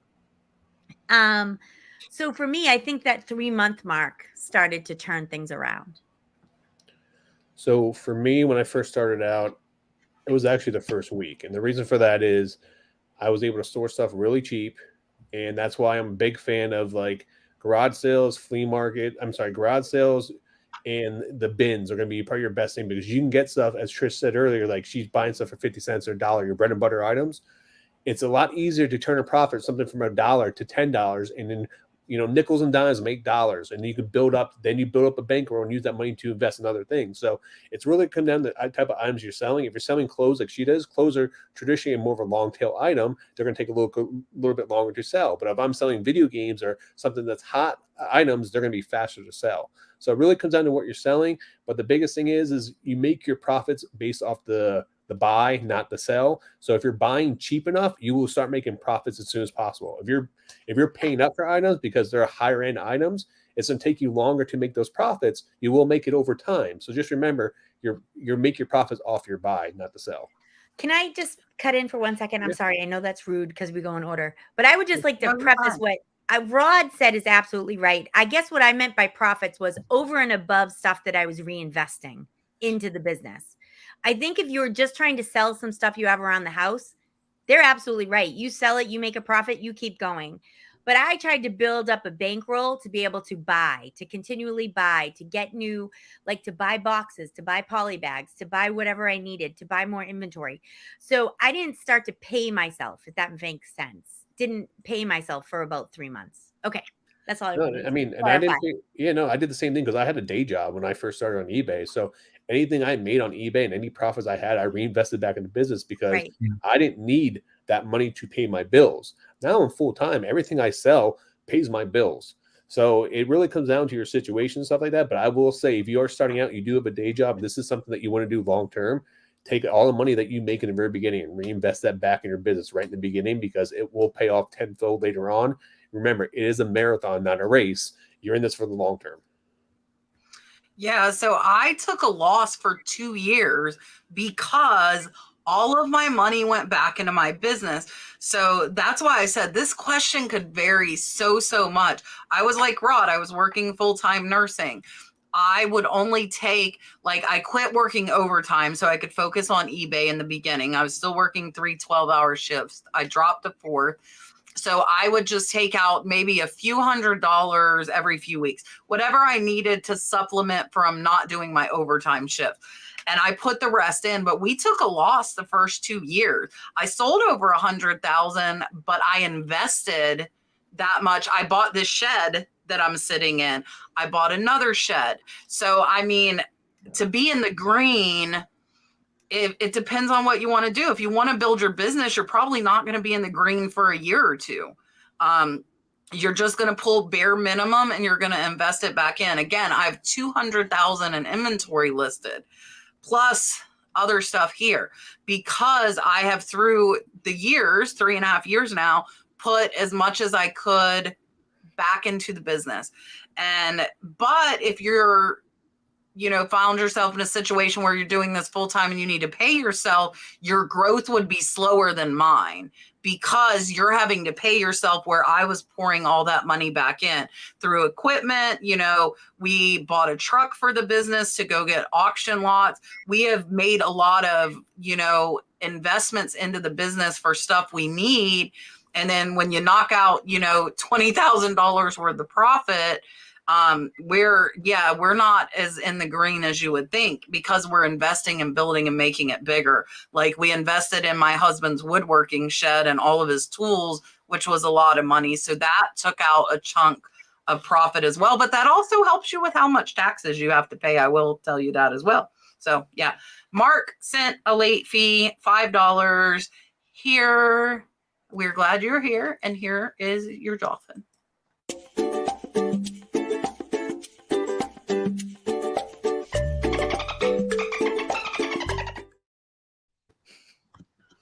And Gino did make me 2 more and send them to me, but I didn't have time to lower the sound on them, so I didn't upload them. I need to readjust the sound on them. Yeah, so Karen's right. I love to be busy. I am always doing something. And like, Brad's laughing at me. Like, he knows me. We've been married almost 8 years, and I do nothing small. I think any of you that have been watching me for any length of time know if I start something, it's going to turn into like this massive thing. Like, I have 100 resin molds and like 50 things of glitter, and 4 gallons of resin got delivered today. Like, there's no like little bottle for me. Like, I'm going all in. That's what I do. When I raise chickens, I hatch like 100 chickens a week. Like, I do nothing little. So if I start something, like, watch out, world, because I don't know little. I don't know moderation. That's just me. And Dalton is busy. Dalton is doing soccer. He's doing ninja class and swimming. but he loves it all, and I'm not like forcing him. And the nice thing is I have the money to pay for all that, and we were able to raise money to sponsor the team. So I'm busy, and like him doing all that forces me to leave work at home, and we get to go to the soccer games and go to ninja practice and swim lessons. And yes, I can't sit idle. I'm not a sit idle kind of person. I just like in my car at a traffic light, I'm working in some way, shape, or form. Low Life LB says, in Vegas, we don't have to have a business license to sell online. With all the new taxation with Zelle and Venmo, do you think it would be more effective tax breaks to get an LLC? And we will always preface these questions with, we are not accountants. We are not tax professionals. That is really who you should be asking this question, but we can tell you what we think. I'll tell you, don't do anything that's illegal, immoral, or Step one. push anybody to feel like what you're doing is right when you know it's not. Be open and honest, especially if you're creating content or people to take your advice. Always throw in those disclaimers that you should always be seeking advice, just like the sell rate for items. You always want to just check on your own because things fluctuate really fast. So I do everything with the business license, and with updates, I am implementing it, an update to it. So I'm waiting on that, and it's on standby to be more in retail shops. And at first I started with, recently I was in one, and now it's just I see I should have added some other things to it just so I could be safeguarded. But it doesn't take away from me not sharing my numbers on taxes and IRS. I'm not hiding any of it because there's nothing to hide. But I would say just to be better off, because there are things, I think Rod kind of mentioned it earlier, like the award rewards card and things like this. You want things to protect yourself, and you might get benefits from things that you're applying to and where you're applying from, depending on what state or city you're in, because they are all different in their own way. And I think having an LLC, which this is the speaker in me, I want to say, I just want to make sure everybody knows that's a limited liability corporation. So that's what LLC means. And it would really protect you if you're a homeowner, if you're somebody who has different kinds of property. Having your business in an LLC will differentiate you from your personal, from your business. I'm not a tax professional. I'm not pretending to be one. She's not a lawyer. I'm not a lawyer. Just Lawyer. grew up with one. My dad was a judge, so these things were drilled into me as a child. But I do think that having one, if you could afford to get one, is definitely a right decision. It's definitely not going to hurt you. Having one will definitely not be any way hurt you as a business. So I would say, if you're getting to the point where you're making real money at this and you think this is going to be something you're going to do long term, absolutely get an LLC. So I'm going to take this a different route, but I'm going to add on to what they said too. Is there's a reason why you always hear like Amazon made what they do like 5 billion in business, and they had paid very minimum in taxes. There's a reason for that. Okay. But I'm not even talking about the tax part of this. With a business, think of all the other benefits you have. You can get a corporate credit card, where a corporate credit card can get you 10 times more rewards than you would anyone who regular has a credit card. You can get a tax exempt. So you can actually go sourcing at Home Depot, Walmart, and not pay taxes on items and sell those, because you're paying those taxes later on, pass it on. Okay, you can, if you want to sell on Amazon, okay, you're going to have a better chance of getting approved because you're a business than an individual selling on different categories. You can buy wholesale because you'll have a tax ID number that allows you to reach out to buy wholesale. So if you're literally going to do this as a business, it benefits you tremendously to incorporate, not just for tax benefits, but for all the other benefits that are going to benefit your business, because some people won't even talk to you if you don't have a tax ID, or if you're not in a business. So keep that in mind. There's a lot more benefits just in taxes. Yeah, and I don't, like, LLC doesn't give you a tax break, though. I want to make that clear. Like, I don't get a tax break for being an LLC. I think you need it for other reasons, but I would not make the purpose of getting an LLC to get tax breaks, because you're not going to. As a single person LLC, it's just like filing as an individual. That is again, none of us are accountants or lawyers. I am an LLC. We file as an S Corp because we have employees on payroll. So ours is a little bit bigger than your typical reseller business is going to be. But I agree as far as protection. My accountant recommended it as soon as I hired him 3 years ago. It's more expensive in some areas where you might need to weigh, like Trish said, like how much money are you making at it, and is it time yet? I want to say California is like $600 or something. California's high. Florida is about 200, I want to say. And we don't have to have a business license to sell online in Florida either, but I'm an LLC, and I have my resale certificate, but I don't do any business in person. So there's no, like, you know what, I don't have a storefront. So that I don't need one here for that. But yeah, so I wouldn't get it for the purpose of tax breaks. I would get it for all of the other reasons everybody mentioned. Jimmy in the house, old school flips. What's something that used to sell really well for you and now the market has died out? I would say vintage t-shirts. That was what I was big into for at least 3+ years. And then when it started, the craze of vintage started coming out. I'm glad I caught the beginning of it or before and beginning of it. But then it started dying down, becoming too competitive. And I said earlier, I got into jeans. And then I started to see in the thrift stores of where everybody was going, because I was going in there. Everybody's following the crowd per se. But what I noticed every time that when I was thrifting, I didn't see people in the jeans, whether it be the men's jeans or the women's jeans. There just wasn't ever a crowd there. So my first time realizing that, not even 2 minutes into looking, I just felt these jeans being really stiff, and they ended up being Evisu jeans. I bought them for $7. They sold for $150 within 2 days. So right there and then I was like, I need to be looking at this and keep it to myself. So I was sharing it in videos, and I was horrible in my videos. You could go watch it, help me with some watch time hours if you want to subscribe. But right there and then I started seeing of what I wasn't seeing before, and trying to look at that as I have been since then of what am I not looking at, which is why I'm in a jewelry now too as well. Vintage jewelry, costume jewelry, and just learning as much as I can. I think it ebbs and flows. So over the last, I've been selling for probably 10 and full time for 7. And I think that things ebb and flow. Sometimes, t-shirts got crazy for a while. Vintage t-shirts got crazy. It will happen again. They'll come back in another few years. It will do, in my opinion, it kind of just goes up and down. But I also am I have 15,000 items. So some of mine I just sit on them, and they might not be good right now, but they'll come back.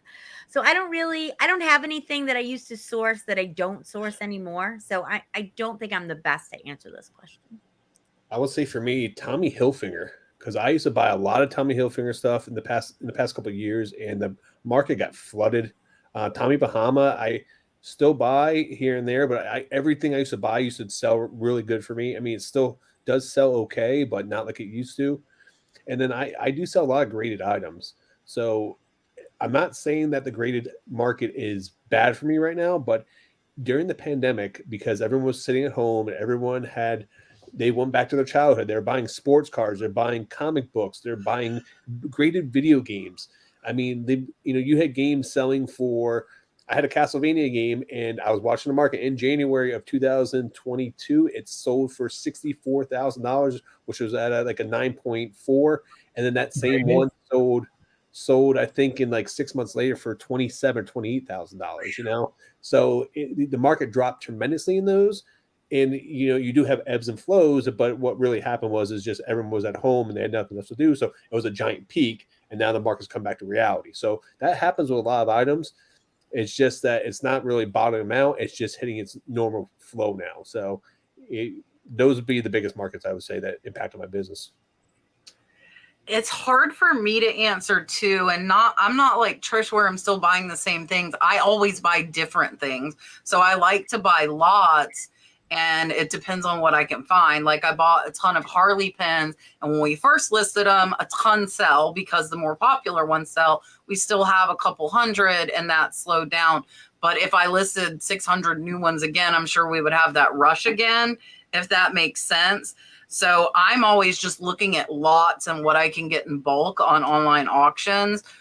Same with the license plates. So I haven't really changed how I source, but I've never, like, I'm not niche down. I look at everything. And it's funny Rod said that, because I picked up both Tommy Hilfiger and Tommy Bahama today, but it was linens, and the sell-through rate is great. So just an FYI, if you see those brands on linens, they do sell. I think I am keeping the Tommy Bahama sheets for myself, though. They're really, really nice. And they sell for like $100, but like king size sheets that are nice are expensive. So I think they're staying at my house. But I found Tommy Hilfiger lobster sheets, and they sell great. Yeah, lobster. I might keep them too for my spare room. So I might keep both of them. But they both sell lobster. Lobster. It's not lobster. It's lobster. Just to clarify, I was referring to the shirts. So let's talk about Tommy Hilfiger. Lobster. I'm on the wrong thing. So I think Selena did we just click that at the same time again? Nope, I did not. I didn't touch it. I clicked it twice. Bad cat. Where did it go? Oh, there it is. Selena, I think her membership just expired. And she said, where did my thing go? And so she renewed, but I'm going to give you a dolphin anyways. So here is your dolphin. Thank you so much. Oh, I do want to announce while I'm live, and in case some of my members are watching, we will not have live sourcing this Saturday because I will be in auction school. I'll have a 13-hour day. So I will not we're going to miss one live sourcing and one live shipping while I'm in auction school. So I'll post that for you guys, but I want to tell you as well, because I am not that candle burning. I'm not trying to do all that, because our members' lives go 2 to 4 hours. And after a 13-hour day and another one the following, I don't think that would be the wisest decision. So we will miss a couple. So here is your dolphin. Welcome to the flipping family. Yay! Resell to Ride sending a late fee too. Jessica was one of our guests last week. If you guys haven't checked her out, she hit 500 subscribers, which is amazing, and said she's been running circles getting ready for Vegas this weekend. Excellent panel. You guys rock. Thank you so much. I greatly appreciate it. Here is your dolphin.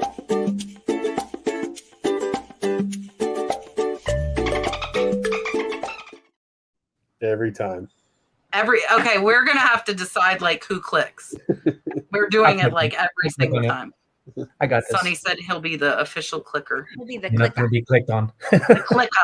The clicker. It's a clicker and a lobster. So Miss Barbara wants to know, for all of us, do we use fan fold or do we use roll labels? Roll labels. I've tried fan fold twice and 2 different brands. Never worked out well. Immediately regretted it. Roll. I've only ever used Fanfold. Roll with it. I use Fanfold. I use rolls. Rebels. So I think that's going to be a preference, Miss Barbara. Get one of each and see what you like. I'm going to go with this person. That's because you use what I use. But I mean, that's why we have the panels. You guys, a lot of this is very opinion based. So you're going to have to figure out your own. Yeah, tell her in the chat. Be the tiebreaker, chat. There we go. Karen says, do you prefer garage sales or estate sales right away for the best stuff, or at the very end for the best prices? That's a good question. That is a good question. You got to pick one. I'm going to say the end, because I'm going to use my wife as an excuse. She wants to cuddle. She works at night. She works graveyard. So when I get up and want to go out and about, she says, you don't love me. You're not coming to cuddle with me. So I end up staying in bed, falling asleep. And then by the time it's like 2 or 3, I try to get out and I find things. And even when I go, majority of the people that are holding these garage sales, yard sales will say everything's already been picked through. And I say, we'll be the judge of that. We all look for different things. And I find some amazing stuff. So it's all random, just like thrift stores. There's no guarantee what you'll find, but you'll find something if you know what you're looking for, or learn something if you don't find anything, and it's still a plus. I agree with the end. I'm all about the price. We like the ends. The ends. So I'm going to disagree, and the reason there's a 'Cause he reason wakes up. why. So if the yard sale started at 8 o'clock, there's a reason why I'm out at 6:30, 7 o'clock. I'm getting there an hour beforehand because I would say majority of my day, my biggest finds usually come within the first hour because I'm one of the first people there, and I do no, don't get me wrong, I do find stuff throughout the day, but I find more of my bread and butter, like those $1, $2, $3 items at the end of the day to get better deals. But I would say like the higher end items I usually find first because those are the things that go first. Video games, toys, the higher end jackets, clothing, those things go first. And so I would say early. I'm going to outvote him and I'm going to go with the bottom two and say the end. But it's for a very weird reason. It's because I get like this strange satisfaction of going the last day, the last hour, and finding all the stuff that all of you have missed. You have been there, you have walked through, and you missed it. You missed it. I went the last day to an estate sale, like last hour, found 3 packs of vintage underwear, boxers, for $3 each. They sold for $50 a pack in under a month. They were sitting there the whole time. So I like the sale price, of course. I like cheaper, but I like the fact, again, that like how many 100 people looked over all this stuff and they missed it. And I also am not like an early morning person.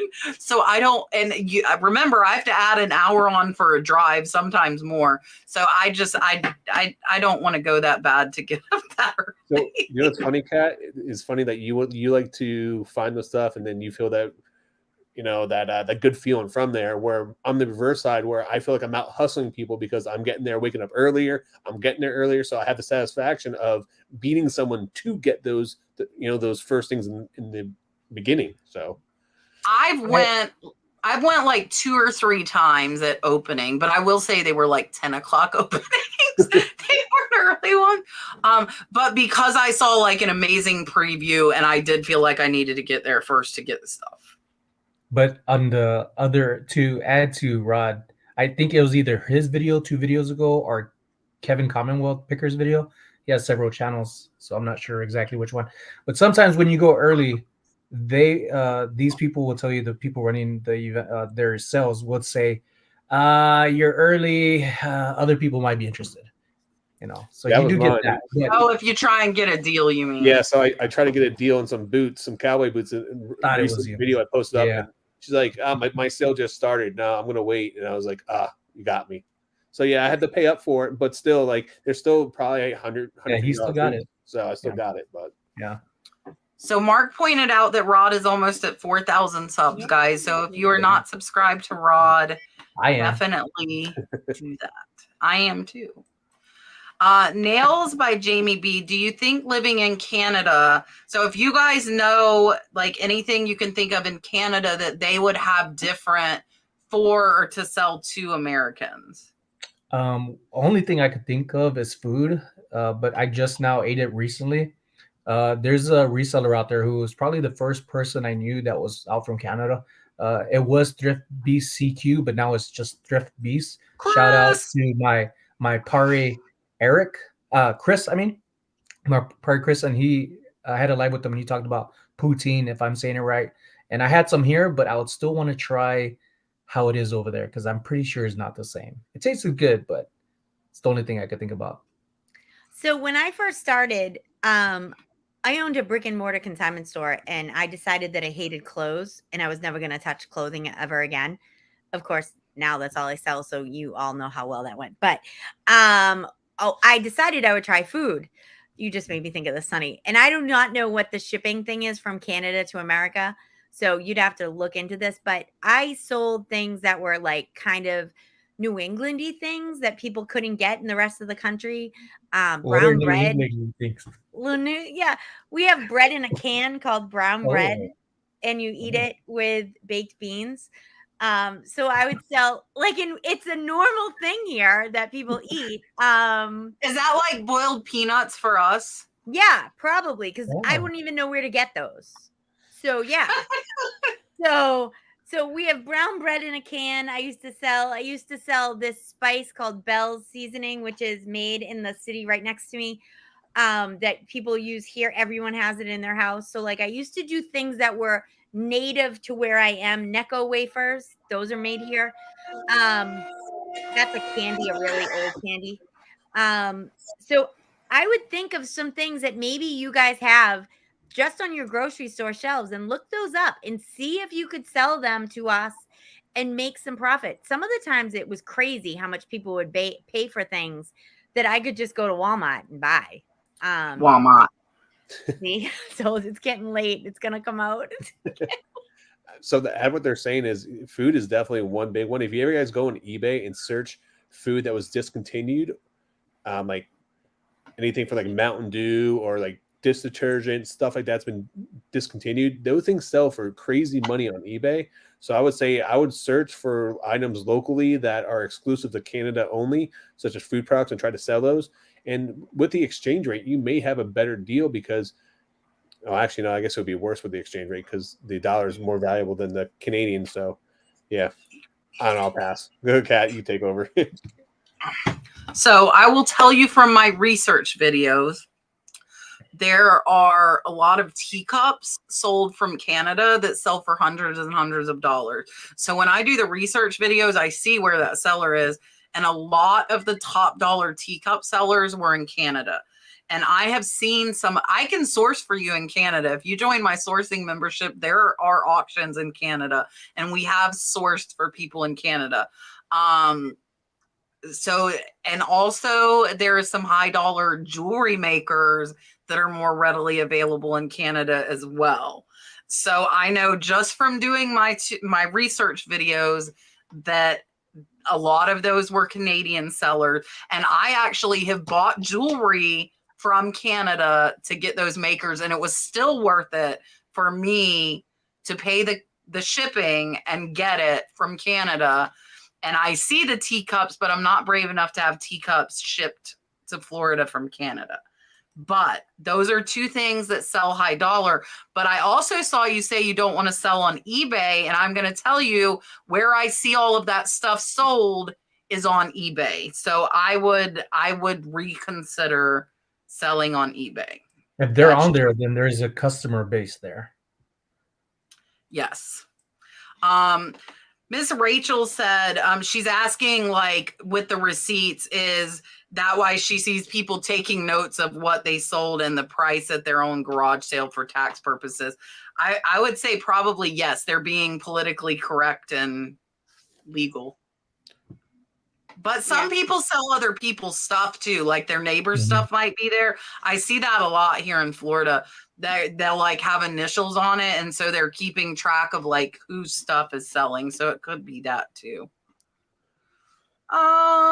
Lovely Treasure says, what is the worst item that any of us have sold? It wasn't so much the worst item. I think it was just the experience was the worst. I don't know. I can't really think of an item that was bad. I think boots. Boots. So I didn't know about the twist and bend thing with boots and shoes. So I bought these boots that were, in my eyes, brand new with tags in the box. And all of a sudden, unfortunately, I got an email or a message on eBay, and the person said, my husband wore these for 2 hours and they split right down the middle.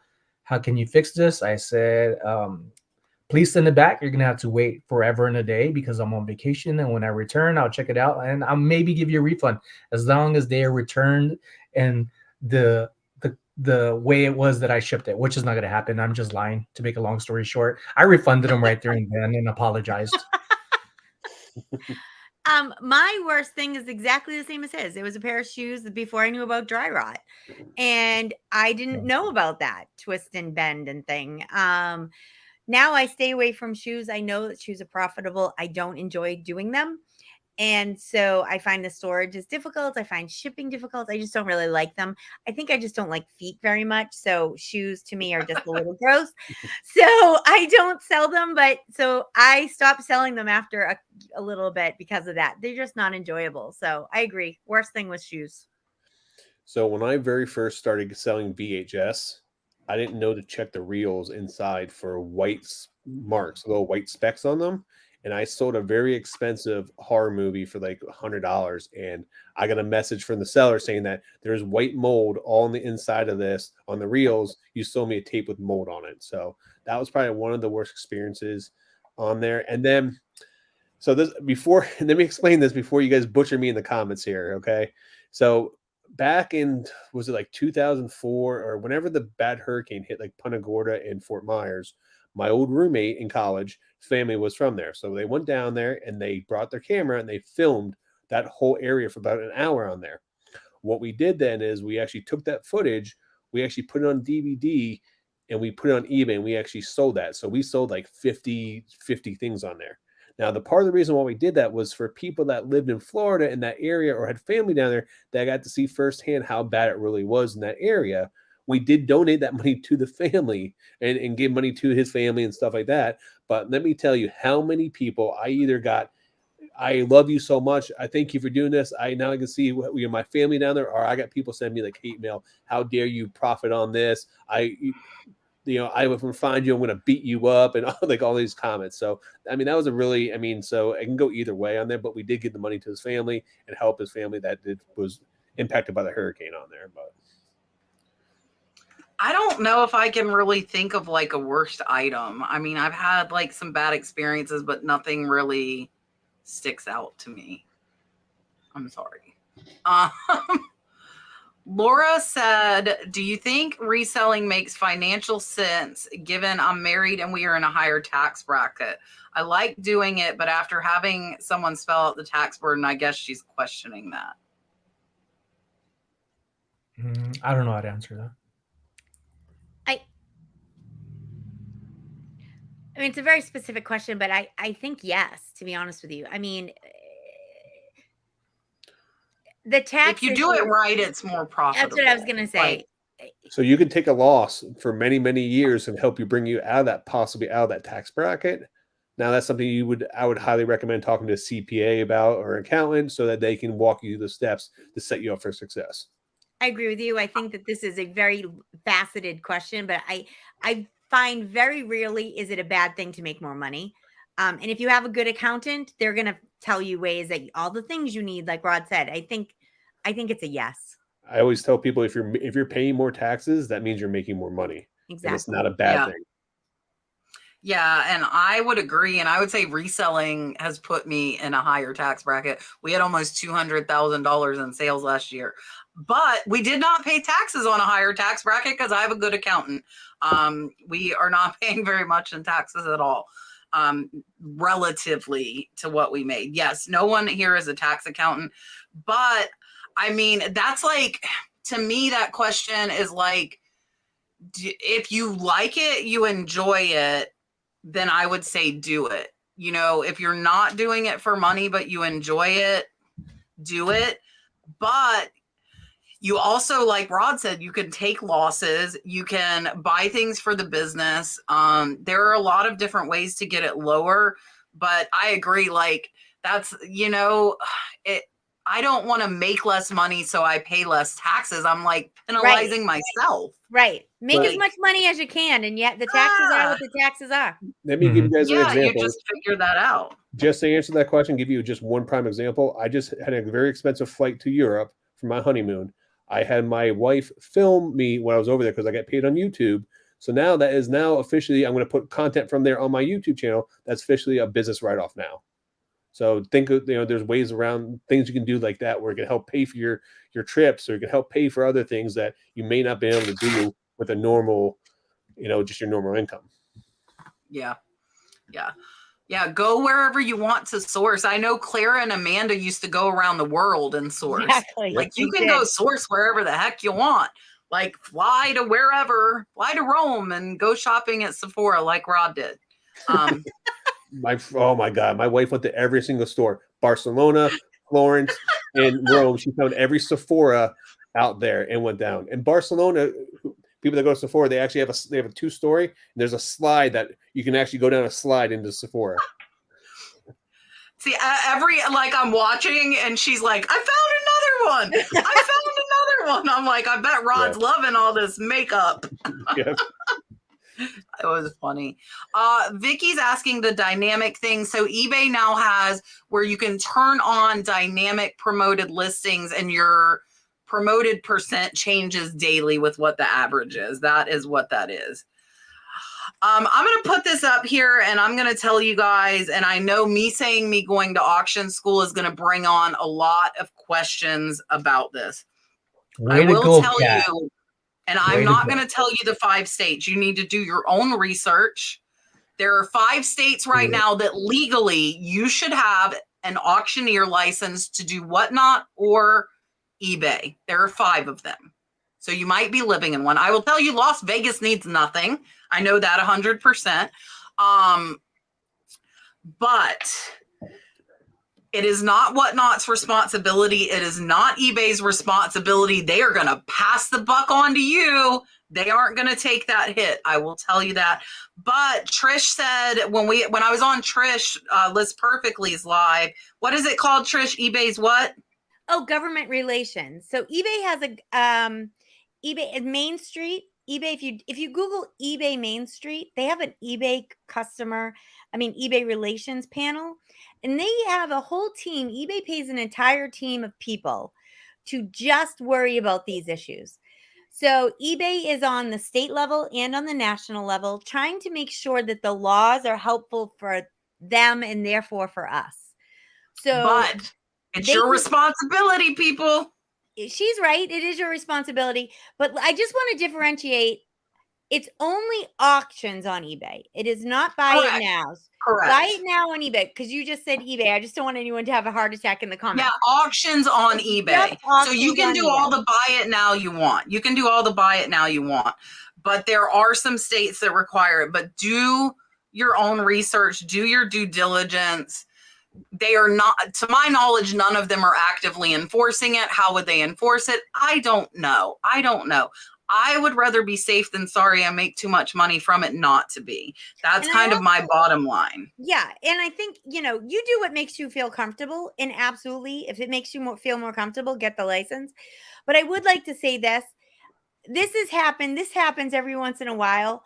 It happened with the sales tax. It's been happening for over 10 years. It's like a wave. Yeah, exactly. And do you remember how for a long time we were responsible for the sales tax? And then all of a sudden, all of the platforms started to do the sales tax. They slowly started to do it. That's what is making me think that it will slowly roll out. So they started doing the sales tax thing. I think it's going to slowly go back. I think the sales tax is something that was easily enforced because it was platform to platform. Okay. Yeah. They stopped waiting on the individual. It's not individual sellers. Correct. So I think that's what's going to happen with the auctioneer license. This is just a guess. I mean, a somewhat educated guess. I've done my research on it, but I think it's too hard for the state to enforce it individual to individual. So they may try, but I think just like the sales tax, it will end up being a platform thing. It would be hard. Yeah. Like it would be a lot easier if they encompassed it, but they do not. So somebody put in the chat earlier, you're doing it under Whatnot and eBay's auctioneer license. Whatnot and eBay do not have auctioneer license. Let me make that perfectly clear. 100% they do not have auctioneer licenses. They are a middleman. They are a middleman. They are a platform. But do your own research. I'm not going to say the 5 states. Do your research for your own state. Do your own research for your own state and come to your own conclusion. And I came to the conclusion it's iffy in Florida. So that's why I'm doing it. And the thing is, too, I feel like the people, and this is just my opinion, the people that make more money are going to be the ones that they're going to go and force it on first. I am making 6 figures a year doing this. To me, that puts me in a little, and I'm sitting here talking to all of you about it. Okay. I am in the spotlight. I am like front center. I'm telling you what I am doing, and I would rather be safe.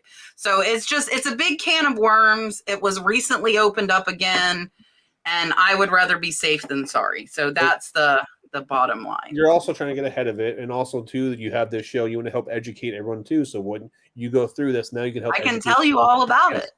Absolutely. After. So it's a benefit not just for you, but for all of us. Right. And it's always useful.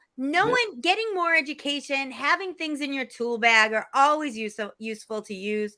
So I don't think, even if you never have to use it for Whatnot or eBay, I personally would be like, awesome, Kat, go get it. Because you never know when you'll want it. I'll just tell all of you, if you want to sell like everything in your house, I am licensed and I can come to your house, then we can auction all your stuff So, I mean, legally.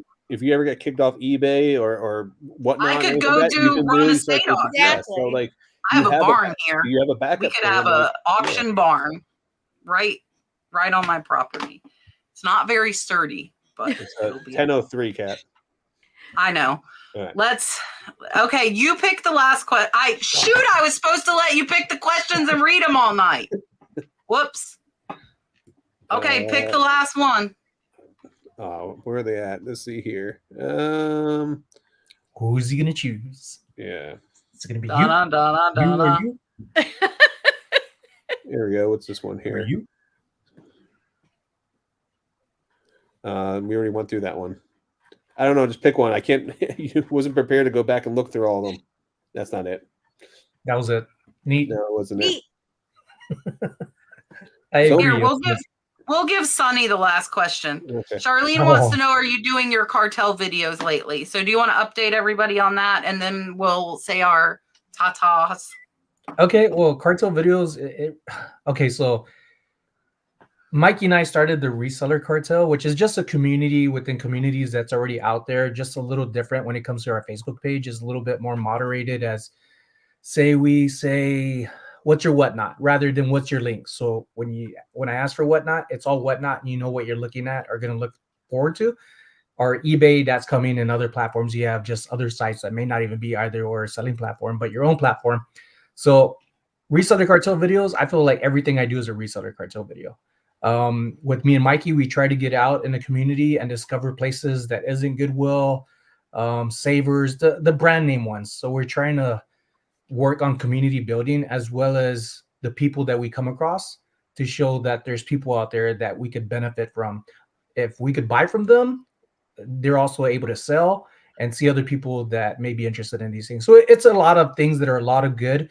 And we have a meet and greet event is going to be our first one, April 29th, here in Las Vegas at the Boulder Highway SWAT meet, which is very small, very calm and peaceful, not very much noise, great for people that want to vlog. And the resellers, are the vendors that are there, also resellers, are really welcoming. They're a lot of fun. And I feel like since the reopening after COVID, they were like a ghost town. Like things were floating around and nobody was in there. Things were just laid out.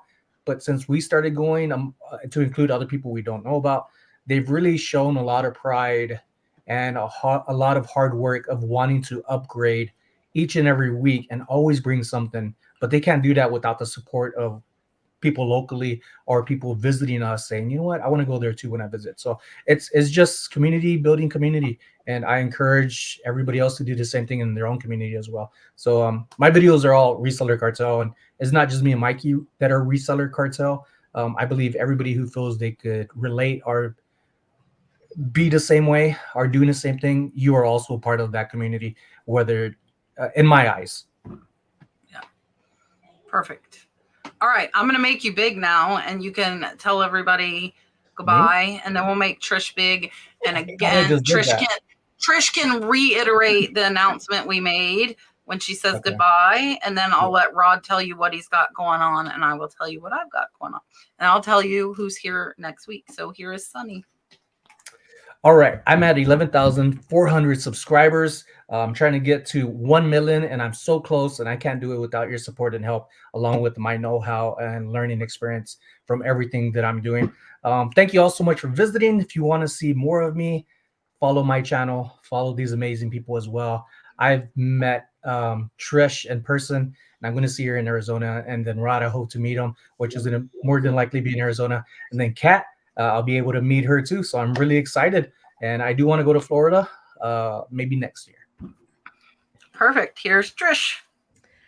Thanks, Sonny. Yep. Again, so we're going to have a list perfectly. Camp LP, which is Camp Listening Party. And please go to listperfectly.com/events so you can see it. Kat will be there. So far we've announced Kat and Sonny and Rod and Dana Crawford. And there's a whole lot of new speakers coming in the next couple of days. People you guys know, I'm sure. And I hope that you all come. I really do. It's at the end of June. And just like Sonny said, I think that community is really important. What we do is a solitary adventure. And for most of us, and getting to know people in our community is just going to help bring you to the next level. And this is a reseller event, not an LP event. So everybody's welcome. And I hope you guys will come and meet Kat and Rod and Sonny. And me. Her. And her. She's fun. She's fun. Me and Rod met her down in Tampa. We had a blast. Rod, what is going Amazing. on, my friend? So I am about 30 subs away from hitting 4,000. So if you guys check out my YouTube channel, I drop a new video every Tuesday, Friday. Today I dropped one where I went to a community yard sale and got some crazy deals. So make sure you guys go check that out. Subscribe. You guys, any questions we didn't answer today, we always have lots of questions left over. My DMs are always open, Facebook and Instagram. Picking and punching, you can find me there. Send me a personal message. Anyone here in the chat knows I do respond right away, and I will answer and give you long questions or other questions and answer everything I possibly can to help you guys out. Or if you just need to talk and you have questions about reselling, please reach out to me. I'm always here. And that's it. So that's all I got. All right. Next week is Carrie American Arbitrage and Dawn that? Lady Arbitrage. Who's that? I know her. And I will not be there at least the first hour. Hopefully school gets out on time. Tiffany Thrifting Vegas will be on the panel sitting in my place along with Rod. So Rod is going to run the show. Tiffany will co-host for him until I arrive. And then I guess I'll co-host since he's going to be hosting. I don't know what we're going to do. But we will have Tiffany, Carrie, and Dawn on next week along with Rod. I am live on Whatnot all the time, 5 days a week. We will be back on tomorrow night at 8:30. That is already cataloged if you want to go look. Everything starts at $2. And we will also be live on Thursday and Friday. Like I said, all the time. Just be an observer. Well, I didn't ask Tiffany to commit to 2 hours, but I'm sure she would do it. Yeah, see, Tiffany's saying, yay, we can do it. Tiffany is amazing. Tiffany is amazing. So she has very yes. graciously filled in for me quite a few times. So I greatly appreciate her. So yeah, I will have a video out Thursday on Whatnot. A lot of you have asked me. I'm going to give you tips and tricks, talk about my setup, talk about stuff I think could make you have better sales. And yeah. And then Sunday will be another What Sold. So I will still have Thursday, Sunday videos, but I might take longer to respond to comments than I normally do. So just beware, be patient with me. I start auction school Saturday. If you can't, listen, direct all questions to Rod's Instagram, not Pat's, for April 22nd to May 2nd. That's my request. Not me, him. Him. She'll get to you when she gets back. Yeah, it might be a little while for me to answer. I appreciate you guys all coming out and hanging out with us. We will see you next week. Bye for now, guys. Thanks.